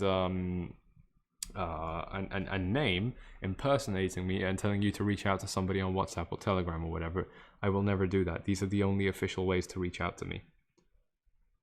All right, let's go back to these questions. My promise to you, as usual, is to respond to every single question, and I'll do my best. I said this a few live streams ago. At this point in our YouTube channel size, I can still read every single comment, and I would strongly urge you to take full advantage of that while it's possible, because when it's not possible, we will probably never have the same beautiful level of viewer interaction, and I really love it. I don't take it for granted, and that's why I keep on telling you guys to do your best to make sure that I, you know, that you let yourself get your questions seen by me and things like that. Unfortunately, I can't scroll all the way up, so I have missed a few as I say that, which is ironic. But anyway, I'll still do my best. What are my thoughts on Apple purchasing $5 billion of Bitcoin? Ruben, have they done that? If they have, that would be cool. What I like about it is that now we have quite, especially with Tesla buying Bitcoin, we have, you know, as far as, so when big changes happen in history, they happen in small steps. And so to people like you and I, it's kind of like the frog getting boiled alive slowly. You know, the frog doesn't notice it because it happens slowly. But when you zoom out, you know, what has happened here is in the space of 13 years, a new cryptocurrency that had never existed before, you know, before 2008 was created, and it started off being little, you know, nerds in their basement holding Bitcoin, and then it became very early investors that had a vision for Bitcoin, and then it became one of the biggest companies in the world, led by the richest man in the world, buying Bitcoin and storing some of their cash reserves. Actually, it's roughly 7%, no, 15% of the cash on hand that Tesla has now invested in Bitcoin. So this, in my opinion, is a really big deal, and when you zoom out and you look at this on a, you know, multi-decade perspective, Bitcoin has very quickly gained the adoption now of quite big names, and I don't think that can be ignored. So if Apple does it, it's going to be great. You know, it's really going to be a big deal, which I think will be very beneficial for the space, and I'm super excited about that. Obviously, I think that there's so much potential there for a lot to happen, and obviously, you know, that to me is very cool. The only issue with Binance is I don't want to talk about Binance. I'm sorry. It's not. I don't like saying bad things about things, you know, unless it's Ripple. I don't like talking shit, and that's why I don't want to like read comments about Binance or anything, because I don't have anything nice to say. And then, yeah, so I got a question about going short. So going short is just the opposite of going long. So the mechanics of going short, if you're interested, are you would, you know, the exchange would give me, for example, 100 Bitcoins, which I would sell instantly, and that would create a debt where I owe 100 Bitcoins to the exchange. And for example, I might buy those 100 Bitcoins at a price of, let's say $48,000. Let me draw this for you on screen. I might buy those 100 Bitcoin. I might sell them at a price of $48,000. I would sell 100, let's say I would sell 10. And that would mean I've sold, what, $480,000 worth of Bitcoin, and I would owe them 48 Bitcoins. Whether Bitcoin goes up to 49,000 or 60,000 or 80,000, or Bitcoin goes down to 40,000 or 37,000 or whatever, I would still owe them those same 48 or 10 units of Bitcoin that I originally sold. And so if I sell them at 48,000, I would then have $480,000 in my account. These are the mechanics of shorting. This is not how you see it, but this is what it means. I would then have 480k in my account, and I could then buy back those 10 Bitcoins at, say, 41,000. And it would only cost me 410,000, and I would pocket that difference of $70,000. So let me reiterate that. Sorry, let me repeat that to make it this explaining shorting is actually a little bit easier for me than explaining going long. The exchange would give me 10 Bitcoins to sell here. and I would have $480,000 in my account, because each Bitcoin at 48,000, each Bitcoin is worth, would have 480k in my account because I've sold 10 Bitcoins. I just repeat that. I'm just going to repeat that because I've had a Wi-Fi issue, so I'm just going to repeat what I said there. The exchange gave me 10 Bitcoins to sell at a price of 48k. So I now have 480k in my account, and I only owe them 10 Bitcoins, no matter what the price of Bitcoin. So if Bitcoin then falls down to $40,000, I can buy back those 10 Bitcoins for 40k each, which means that I got 480k and I've only spent 400, so I get to pocket the difference, which is $80,000. And that's what going short means. So hopefully that makes it quite simple. I think it's actually a lot easier to understand the mechanics of going short than it is to go long, but they mean the same thing, just opposites, obviously. Going short means that you're anticipating the price goes down. Going long means you're anticipating the price goes up.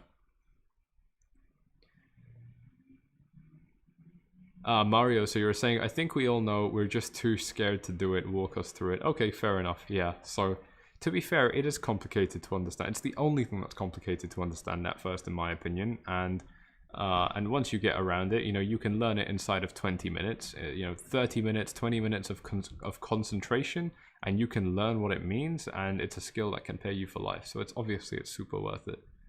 How much profit or percent do I usually sell at to offset the fees and get some profit? Nicholas, you would probably offset the fees by 1% profit, wouldn't you? I mean, by about as soon as you hit 0.2% profit or something like that. Yeah, getting some connection issues. This is really annoying. But yeah, as I said, it should be pretty easy. I mean, literally just a 1% profit. Just the 1% profit should be enough to offset fees. Let's see what other questions we have. There are no charges for leverage on Femex. There are always charges. If I'm not mistaken, premium members, they get to trade it with no fees, but it's like $7 a month. I forgot. I can't remember. But the fees are negligible, so I never really care about them. Could I show the Fib target for Bitcoin? I don't really have a Fib target for Bitcoin. What are your thoughts? Okay, I've already answered that one. Thank you for explaining how leverage works. You're very, very welcome. I'm glad it helps you. What else have we got? Estimation when the next dump will be. So Spencer, there's some real possibility for the next dump to have happened now, but it hasn't happened. So I can only imagine that we'll get a dump as soon as we hit some sort of psychologically charged resistance area. And for me, that means 50k or 48. Maybe we set a double top, then we kind of dump down. Although I don't think that's likely at all. I think that's super unlikely. 50k could be a psychological resistance area. Beyond 50k, 60 makes a lot of sense. For some reason, I get the feeling that we're going to see a big crash at 60k. I don't know why, but I get the feeling that might be the case. Oh, by the way, so all this longing and shorting that I mentioned, Femex is the exchange that I do. It's one of the exchanges that I do it on. So there's a link in the description for you to sign up, and you can gain access to this exchange. And then, like I said, if you want to learn how to actually use it, you want to learn what the buttons mean and how, what to do, then the tutorial for this exchange that I've made for you is you can find it by typing this into YouTube now. So you can pause the video, open a new tab, and then watch that tutorial. Guys, if you've found those explanations useful at all, please smash the like button. It's just a click for you, but it means a lot to me. So I would really, really appreciate it. Tell them about liquidation. Yeah, good point. So so on 5 times leverage, my risk is multiplied by 5. And so as soon as, like I said, if the trade goes 10% in the wrong direction, that will mean that I lose 50% of what I put in originally because my risk is multiplied by 5. And if you're smart and you've jumped ahead, I'm sorry, you might not be, you don't need to be smart to have jumped ahead, but if you've already jumped ahead and you're thinking quickly, then you've also realized that as soon, if I've lost 50%, that means my $100 turns into $50. Well, to go from $100 to $0, the trade would only need to go 20% in the wrong direction. So to put that into perspective, it's actually very quick that can happen. This is why leverage trading is so dangerous as well. Minus 20% looks like from here going down to $37,000. I would lose everything that I put into that trade. I wouldn't lose my whole account balance. I would just lose what I put into the trade. So if I have, say, 1 Bitcoin in my account, but I only traded with 0.1 Bitcoin, I would lose that entire 0.1 Bitcoin if we went down by 20%, because 20 times 5 equals 100, and that means a 100% loss. Equally, it means that if we go 20% up, oh, my ears have done something really weird. Equally, it means that if we go 20% up, I've now doubled my money, because 20 times 5 is plus 100, and that means plus 100 means if I start with $100, I've made plus 100%. That means I now have $200. So when I say I make 100% profit and things like that, it almost always, very rarely that I trade without leverage, super rare. So you're not borrowing the money, you're borrowing the coin shares. Thank you, FORFLIES. Mario, yeah, that's I think that's, I don't think it's technically correct that you're borrowing anything, but I might be wrong about that. The technicals don't really matter at the end of the day. It's about what you practically feel and experience, but saying that you borrow the shares instead of the money is a more accurate way of saying it, yes.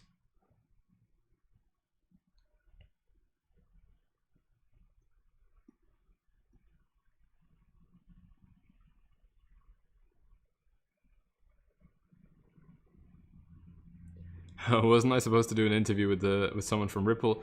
No, not an interview. I was just going to meet one of them for dinner, but he didn't show up because he runs Ripple, so why would he be reliable? He probably didn't show up because he knew I was coming. He knew I would rip a second. Oh, no, actually, I'm not going to finish that sentence. Do you mind explaining the concept of short? Okay, just done that. Yeah, just if you guys missed that or it didn't make sense, please just rewind it. If it still didn't make sense, there are other explanations out there, and there's a lot of content on it inside of VIP, especially with our FORFLIES Academy course. You know, one of the key components of that course is teaching you the mechanics of what it means to trade. You know, all the buttons and different concepts you need to be aware of, best practices, key things I've learned. And that's just the mechanical side of trading. You know, then I'll teach you about how I carry out analysis, how I prioritize different indicators. I'll teach you about peripheral things like how I prioritize. I've already said that. How I decide if I should be involved in different communities. You know, the kind of insights you gain from talking to other traders and the downsides it has. Like, most traders are shit traders, so why would you talk to them? It'll just cloud your judgment.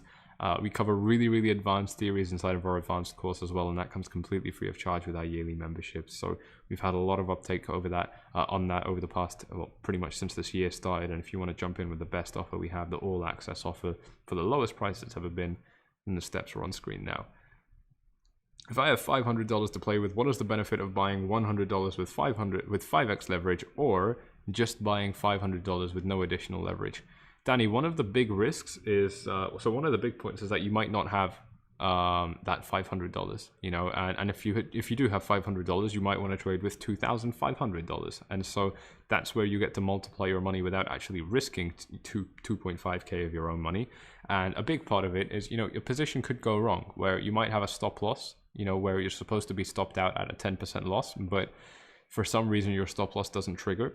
And that really is something that can screw you over. If your stop loss doesn't trigger and you're trading with all of your money, then you could get liquidated on your full $500. But if you're trading with leverage, then you only have $100 being risked there. So if your stop loss for some reason doesn't trigger, the most you can possibly lose is only $100. Whereas if you use your whole account, then your whole account is exposed to that risk. And I think that's one of the big advantages to using leverage. Also, it makes it exciting. And for me, that's a plus. Do you need collateral to margin trade? Yeah, so the collateral is what you put in. So you don't need additional collateral, no. What happens when the base money is lost in a leverage trade? Does the trade automatically close? Yeah. So that's where, you know, like if it's a 5 times leverage trade and I lose 20%, then that 20 and the price goes down by 20%, that 20% loss becomes a 100% loss. So I would just lose what I entered that trade with.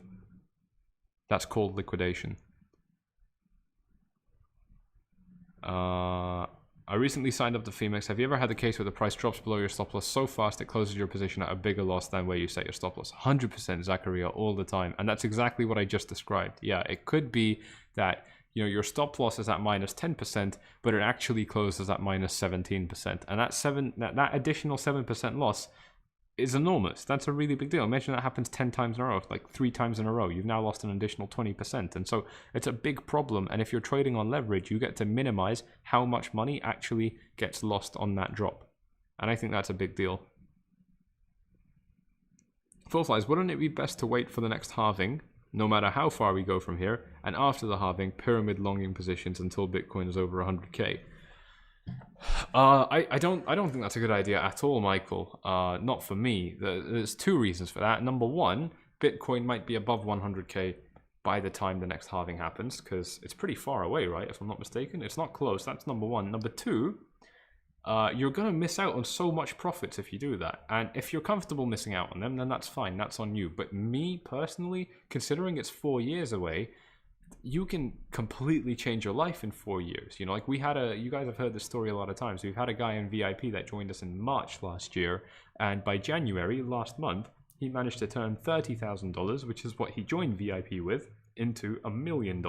And so, you know, only 10 months. This person never traded before, had no idea what was going on. He went through our courses, then he watched me trading, and then he started trading on his own. So he took a very, very safe, healthy approach, which a lot of people have successfully taken inside of the VIP group, and he has completely changed his life there. Now trading is a big part of his life.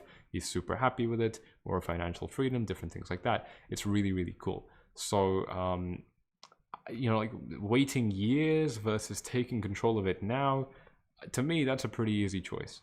You know, when you follow a good system and you develop that system and you keep on refining it as time goes on, which obviously I'm doing inside of VIP and showing you how I do, you know, I think that there's so much potential to really make very, very impressive gains. People say Apple will include Bitcoin and other cryptos in its wallet. If it does, that would be the best thing ever. That would be so cool. FORFLIES, when do you see Bitcoin dipping? I want to put 25K in, but I don't want to buy on the high. Yeah, good question, Neo, as usual. Everyone wants to know that. I don't know. Like I said, I think, you know, we might find some support over here. We might bounce off this level. If we don't bounce off this level and we dip lower, then I would expect that this would be the next level that Bitcoin falls down to. So that's either we fall down to 35K, or if this fails, fall down to 41K. Sorry, 45K or 41K. These are the 2 levels that I see Bitcoin falling down to, and I don't think that we would drop below 41,000 because this was the previous all-time high, and I think that this is going to be a very psychologically charged level, so I think people will buy it very quickly and not let it drop lower. Can I also take a look at ZIL? Nah, I haven't looked at ZIL in years. Just not interested, I'm sorry.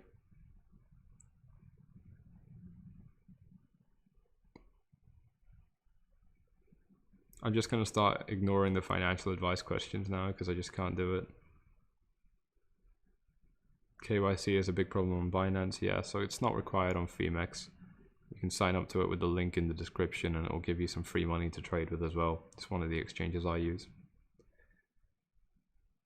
Here's a good comment. I need to find this one again so I quote it properly. Although I think I know the quote already. Bulls get fed, bears get fed, pigs get slaughtered. Very, very true. Although, I've now lost your comment, so I can't see if I actually quoted it properly. Bitcoin just pumped. I don't know, it's only up by like $300, bro. I don't know if I'd call that a pump right now. FORFLIES, if you go in 1x, then wouldn't you only lose your position if Bitcoin drops 100%, i.e. Bitcoin goes to 0? In a vacuum, yes, but realistically, you will pay fees. So maybe you would only get liquidated at, you know, like $0.3. Sorry, like 30 cents, something like that. I don't know. But, you know, just to be clear, on 5 times leverage, your liquidation would not be 20% away. It would be more like 19.3%. You know, on 10 times leverage, your liquidation would not be when you suffer a 10% loss. It would be when you suffer a 9.5% loss, for example. Because there are some fees involved as well. That minus that 0.5%, that 0.7%, that's where the exchange makes their money. And as you can imagine, a lot of people get liquidated, so it's a shitload of money. And they charge you to open the position, and they charge you to close the position, and they charge you every 8 hours to keep the position open. So it's a crazy business. The amount of people I know that have tried to start up exchanges, you know, it's crazy.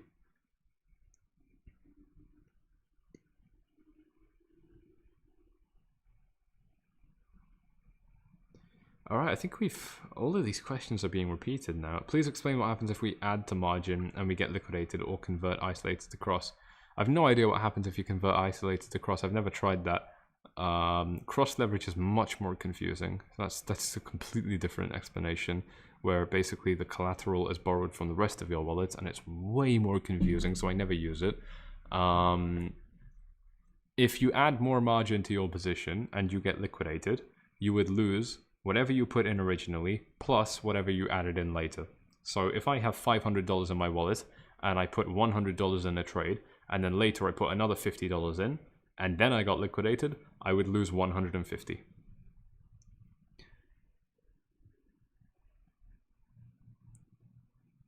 After many years experiencing Bitcoin crash, can you predict when the Bitcoin dumping like 2018? No, that's pretty hard, but there are good signs you can look out for. And one of the easy signs is a lot of people will say that Bitcoin is going to crash, and it won't crash. It will actually keep going up. And that process will keep repeating and keep repeating and keep repeating until eventually those people throw the towel in and they decide, fuck it, okay, I'm jumping on the bandwagon, and they buy. And so you get more fear of missing out. It's when the market really should have already topped out and it still hasn't, and it keeps on defying expectations to the point where naysayers become believers, and that process happens. We're not there yet. I don't think we're there yet. I mean, obviously some people have done that, but we haven't seen that happening in droves yet. When that happens, that's when it starts to become more likely that we see a top. The only problem is that at that point, the market can still keep rising by even double. And only then would it crash, you know? So predicting a crash, I think, is a useless exercise. I think it's much more productive to just try. By the way, my assistant is now responding to all your questions. I think it's much more productive to just try and make as much money as possible before the crash, and then also not to take unnecessarily stupid risks just in case the market does crash. And then when it does eventually crash, you might have turned $10 into $200, and then your $200 would become $120, and you leave with $120. That's the idea. That's that's what success looks like.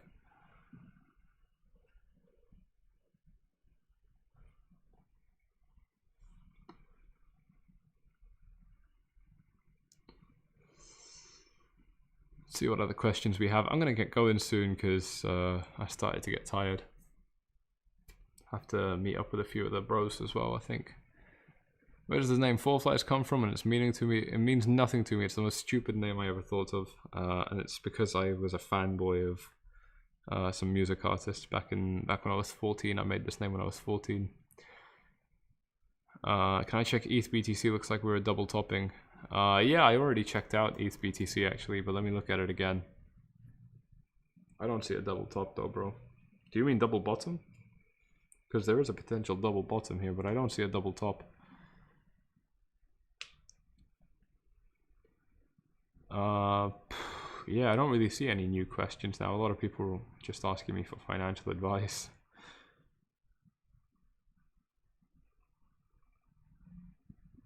No, so Volter, if you get liquidated, there's no such thing as going negative and paying more than you put on. The fees will just be deducted from what you put into the trade, and that's why, for example, theoretically in a vacuum, your liquidation price on 10 times leverage would be 10% away, but they will deduct their fees first, and so you actually get liquidated at something more like 9.6%, 9.5%, something like that.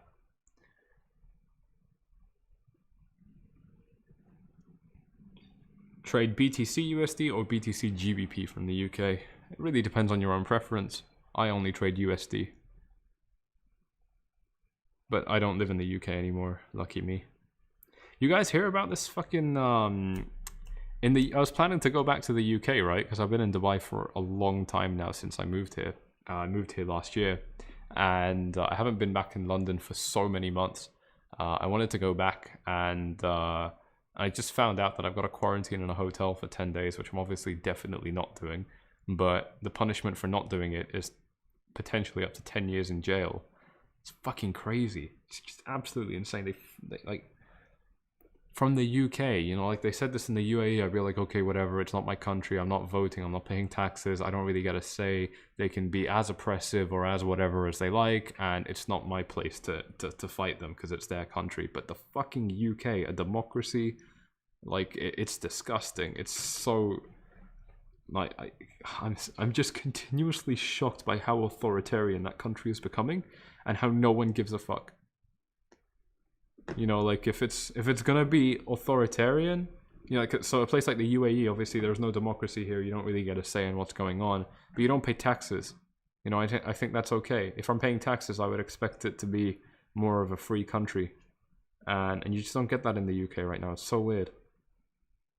So yeah, I'm not returning. I have no inclination to return either. You know, like, it's snowing there right now. It's bloody terrible.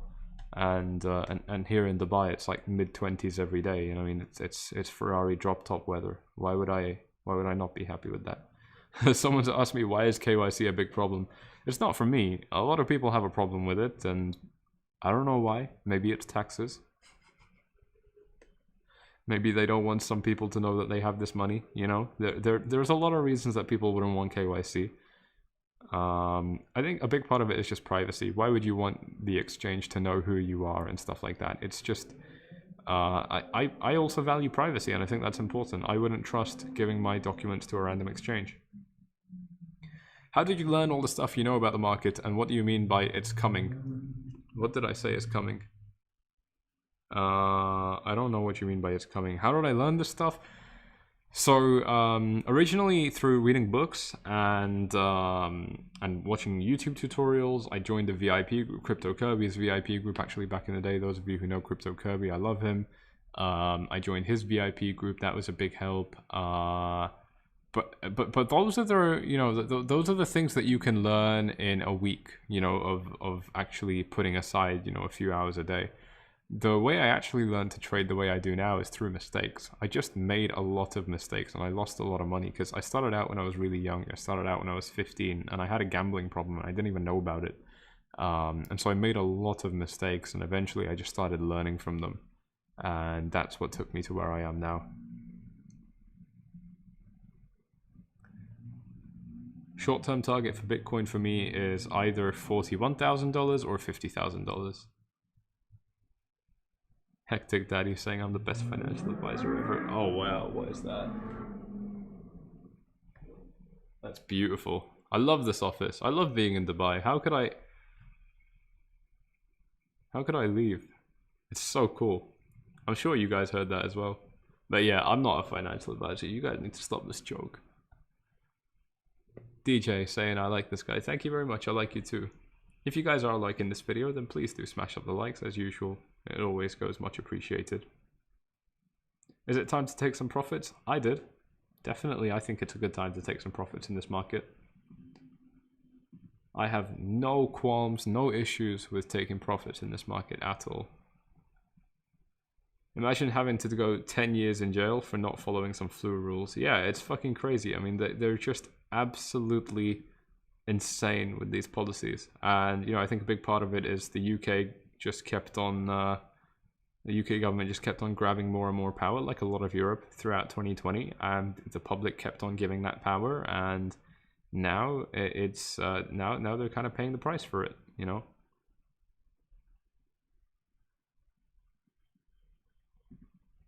Now they just keep on grabbing more and more power, and the British public just don't care. The British are very, very passive. Just take wage from job, go home, repeat. No opinions, no arguments. Yeah, that's true, Adrian. That's not the Britain I learned about, and it's not the Britain that I grew up to love. I'm a second generation immigrant. I think my parents moved here. They were originally born in India, Pakistan.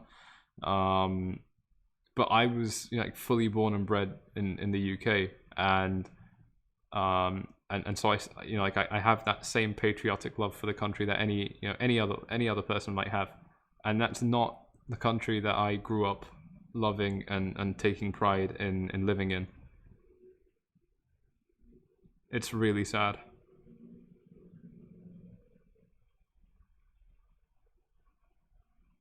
Dubai is on the ban list, yes.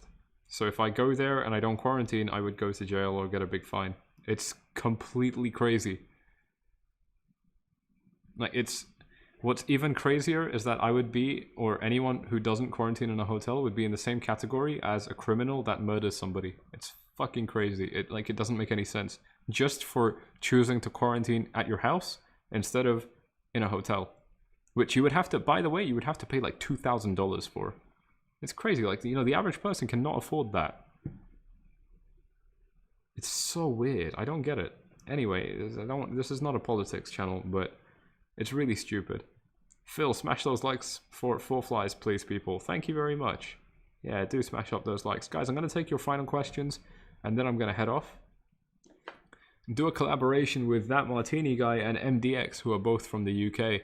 Yeah, Andy, that's a good idea. I think when I get back to London eventually, I might... That Martini Guy and I don't know if I'm allowed to say his real name. I don't know if he reveals it, but...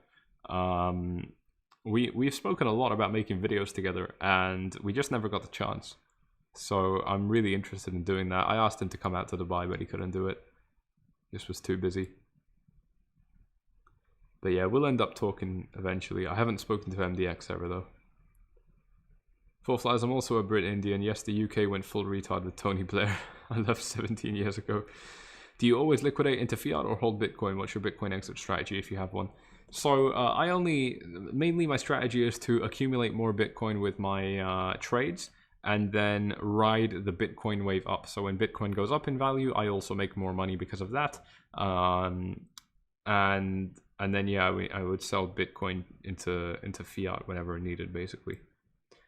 I feel the same here about the US. Yeah, the United States is exactly the same shithole. The only good thing is you've got your amendment rights, but again, they don't seem to mean too much. So, you know, I don't know. Crazy. That's why I moved to Dubai. You know, it's I think life is better in these more conservative countries. Good, like it's really, really good in my opinion. But countries that are less secular, they're just less crazy. They uphold family values, and just normal, being a normal person is more important. Living your life on your own terms, and not you know, not invading on other people, that kind of thing. In a lot of ways, I find that that's there in the more conservative countries, and that's kind of why I moved here. Yes, they also outlawed in the UK having sex with anyone that doesn't live with you, and the BBC, which is state-funded media, also, like, and it wasn't a joke, you know, like April the 1st is still like 2 months away. They also put out a flyer, like a campaign, saying that if you are going to have sex, you need to wear a mask. This is where our tax money is going. Oh, it's not my tax money anymore. This is where their tax money is going. It's crazy. You're like, I would be so pissed off. And by the way, America did that too. So it's not like the UK is the only one.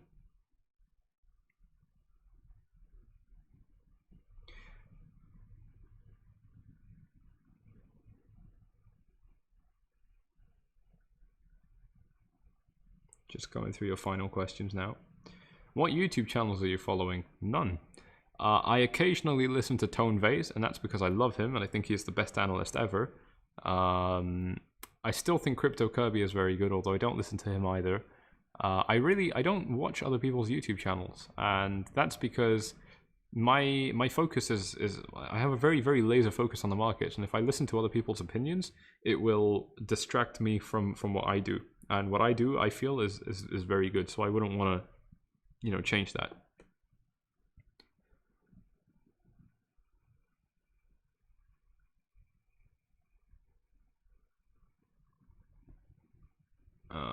What did you go through to immigrate to Dubai? There's a process I followed. I know somebody who can help you with it if you want to move to Dubai as well. It's a great place to be. just message me on Telegram and I'll send you the details.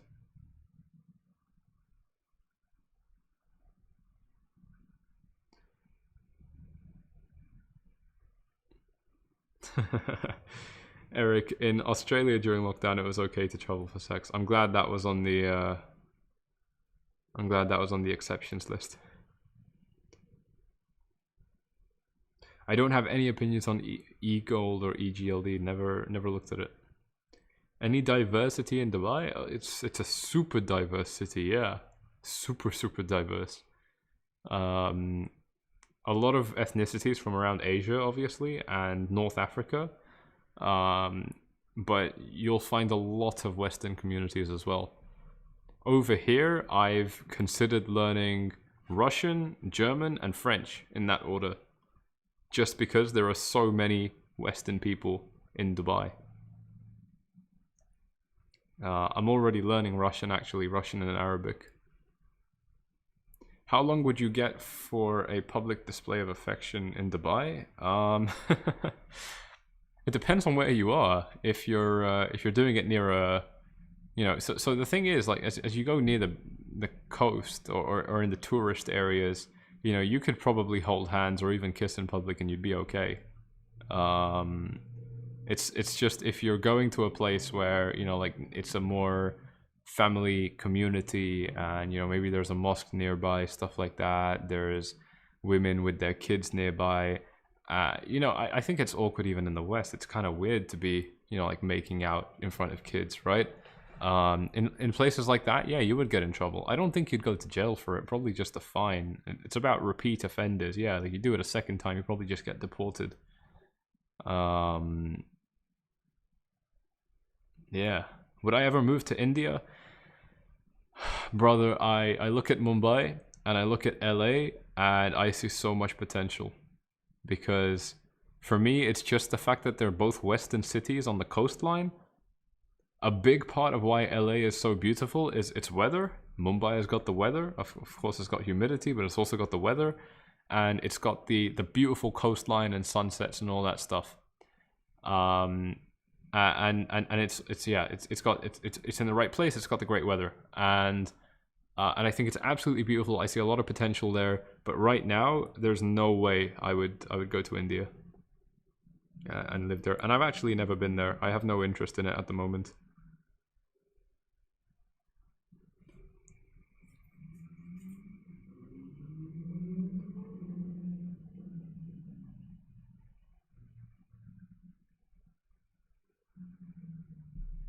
Yeah, London is a city with a lot of immigrants as well. And it's one of the good things about being in London. It's not a bad thing to have a lot of immigrants, in my opinion.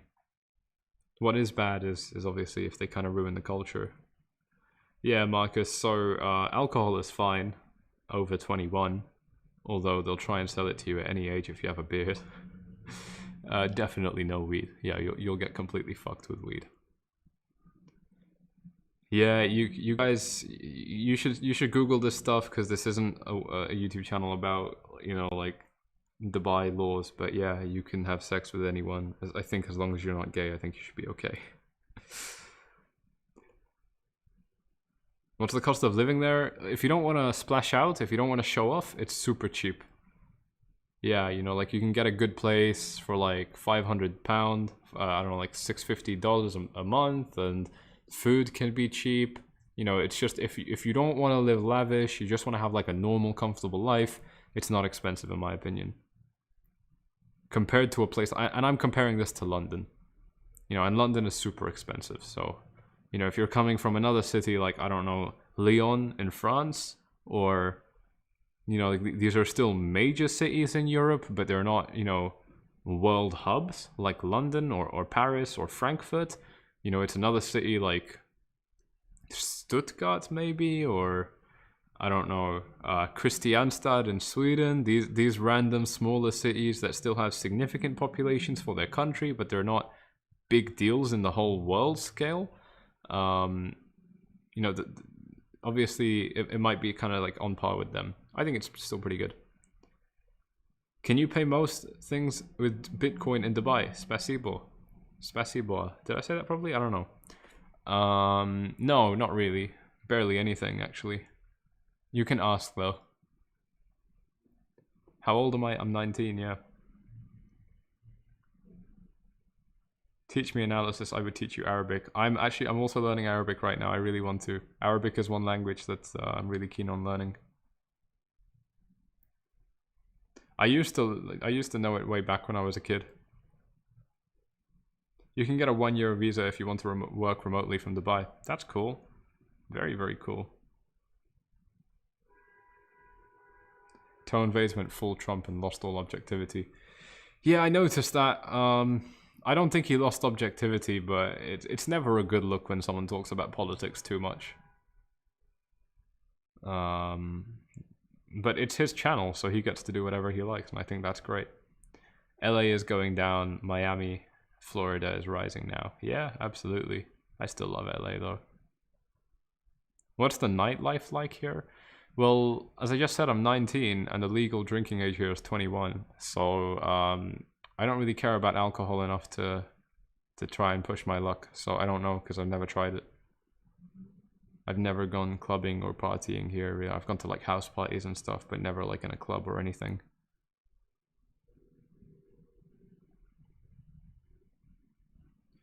Analysis on Tether? Is that a joke? I don't think so.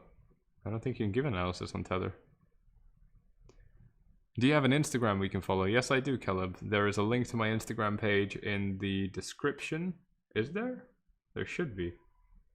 Oh, no, there's not? Hang on. Oh, damn, there's no... Well, that's stupid. My Instagram is SammyLoyal_. Let me see if I can pull it up right now. Instagram SammyLoyal_. This should be it.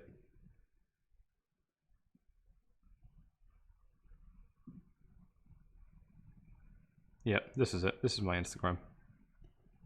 You can follow me here if you like. Nora says she's a lesbian, so she's not going to be able to come out to Dubai. I think people are always a little bit more, how do I say, accepting of that. Don't come to Sweden, it's cold and boring. I think the UK is also cold and boring, brother. Street food good there? Yeah, I don't think, I mean, it's not really like you'll see a lot of stalls with street food and stuff, but I'd actually be concerned about things like food poisoning. I've heard a lot of people getting food poison here when they eat at questionable places, so you should be careful of that if you don't have a strong stomach. Someone's asked, am I the only one watching from Beijing? I'm curious about that. Is this person, I can't read your name, I'm sorry, but is there anyone else here watching from Beijing? I'm curious.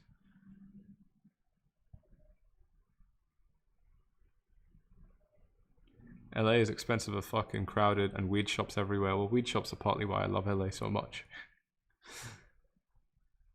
What do I think of the school system in general? Well, I dropped out of school. I was about 4 months away from completing it, and I hated it so much that I dropped out. So hopefully that will tell you something about what I think of it. I really hate it. I think it's terrible. I think it's good only until you've got functional knowledge on how to interact with the world. Things like good math skills, good science skills. You've learned about religions. So that you are brought up to speed with the world and its history and cultures. But beyond that, when it starts becoming, all right, now we have to calculate these angles in a triangle, or other stuff like, I can't even think of examples. This is how much this shit just went over my head. And I used to be a really high achieving student. I was one of those kids that was just naturally like doing really well in school. But it's not useful, I really decided that, kind of like 16, when I turned 16, I knew that I didn't need to be in school anymore. And it was only when I had the money through trading that I decided, okay, I'm going to leave now. And I think that was when I was 17. I might be the only one watching from Chicago. I don't think so.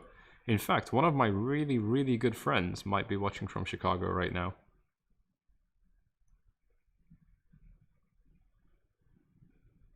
Your voice is a big plus in this live. Thank you very much. Gregory saying you're so handsome. Thank you. Yeah, the voice is always a big plus.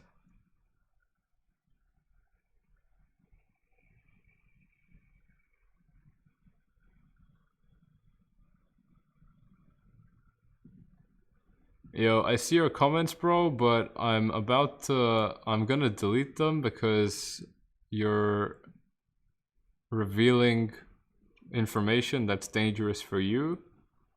And actually, it wouldn't be dangerous for me anymore because I don't live in London, but it's not smart what you wrote, so I'm deleting those messages.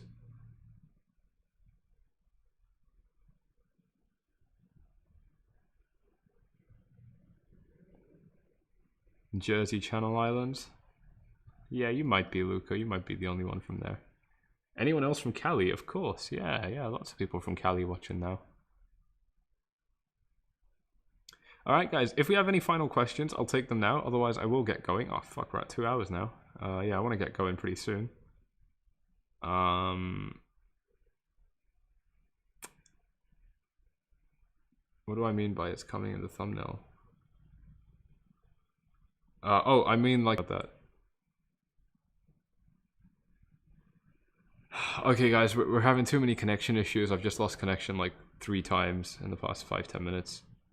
I'm gonna call it a night here, guys. If you have enjoyed this live stream at all, you've gained anything useful, found it funny, useful, whatever, please throw up those likes while we're in this, while we're just finishing up. If you want to find out what's going on in VIP and see how all the people in our group have been enjoying our content, gain access to what they've had, gain access to what the people who've bought houses with turned into millionaires, or otherwise just gain confidence in trading, how they've been able to pull that off, then you can join VIP by following these steps on screen right here. It's the cheapest it's ever been, and that's because Bitcoin is so high. And you can join by clicking on the first link in the description down below, and then clicking on the @FORFLIES button, and then clicking on send message to ask me how to join VIP, and I'll give you all the information on that. Dubai needs better internet services. Yes, it does, Adrian. It is stupidly expensive and terrible in terms of reliability. Yep, it's really bad in Dubai with the Wi-Fi.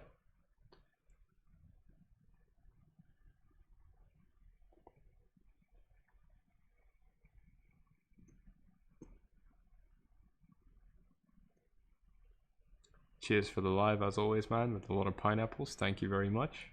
Smash up those likes for pineapple on pizza if you're part of the sane crowd.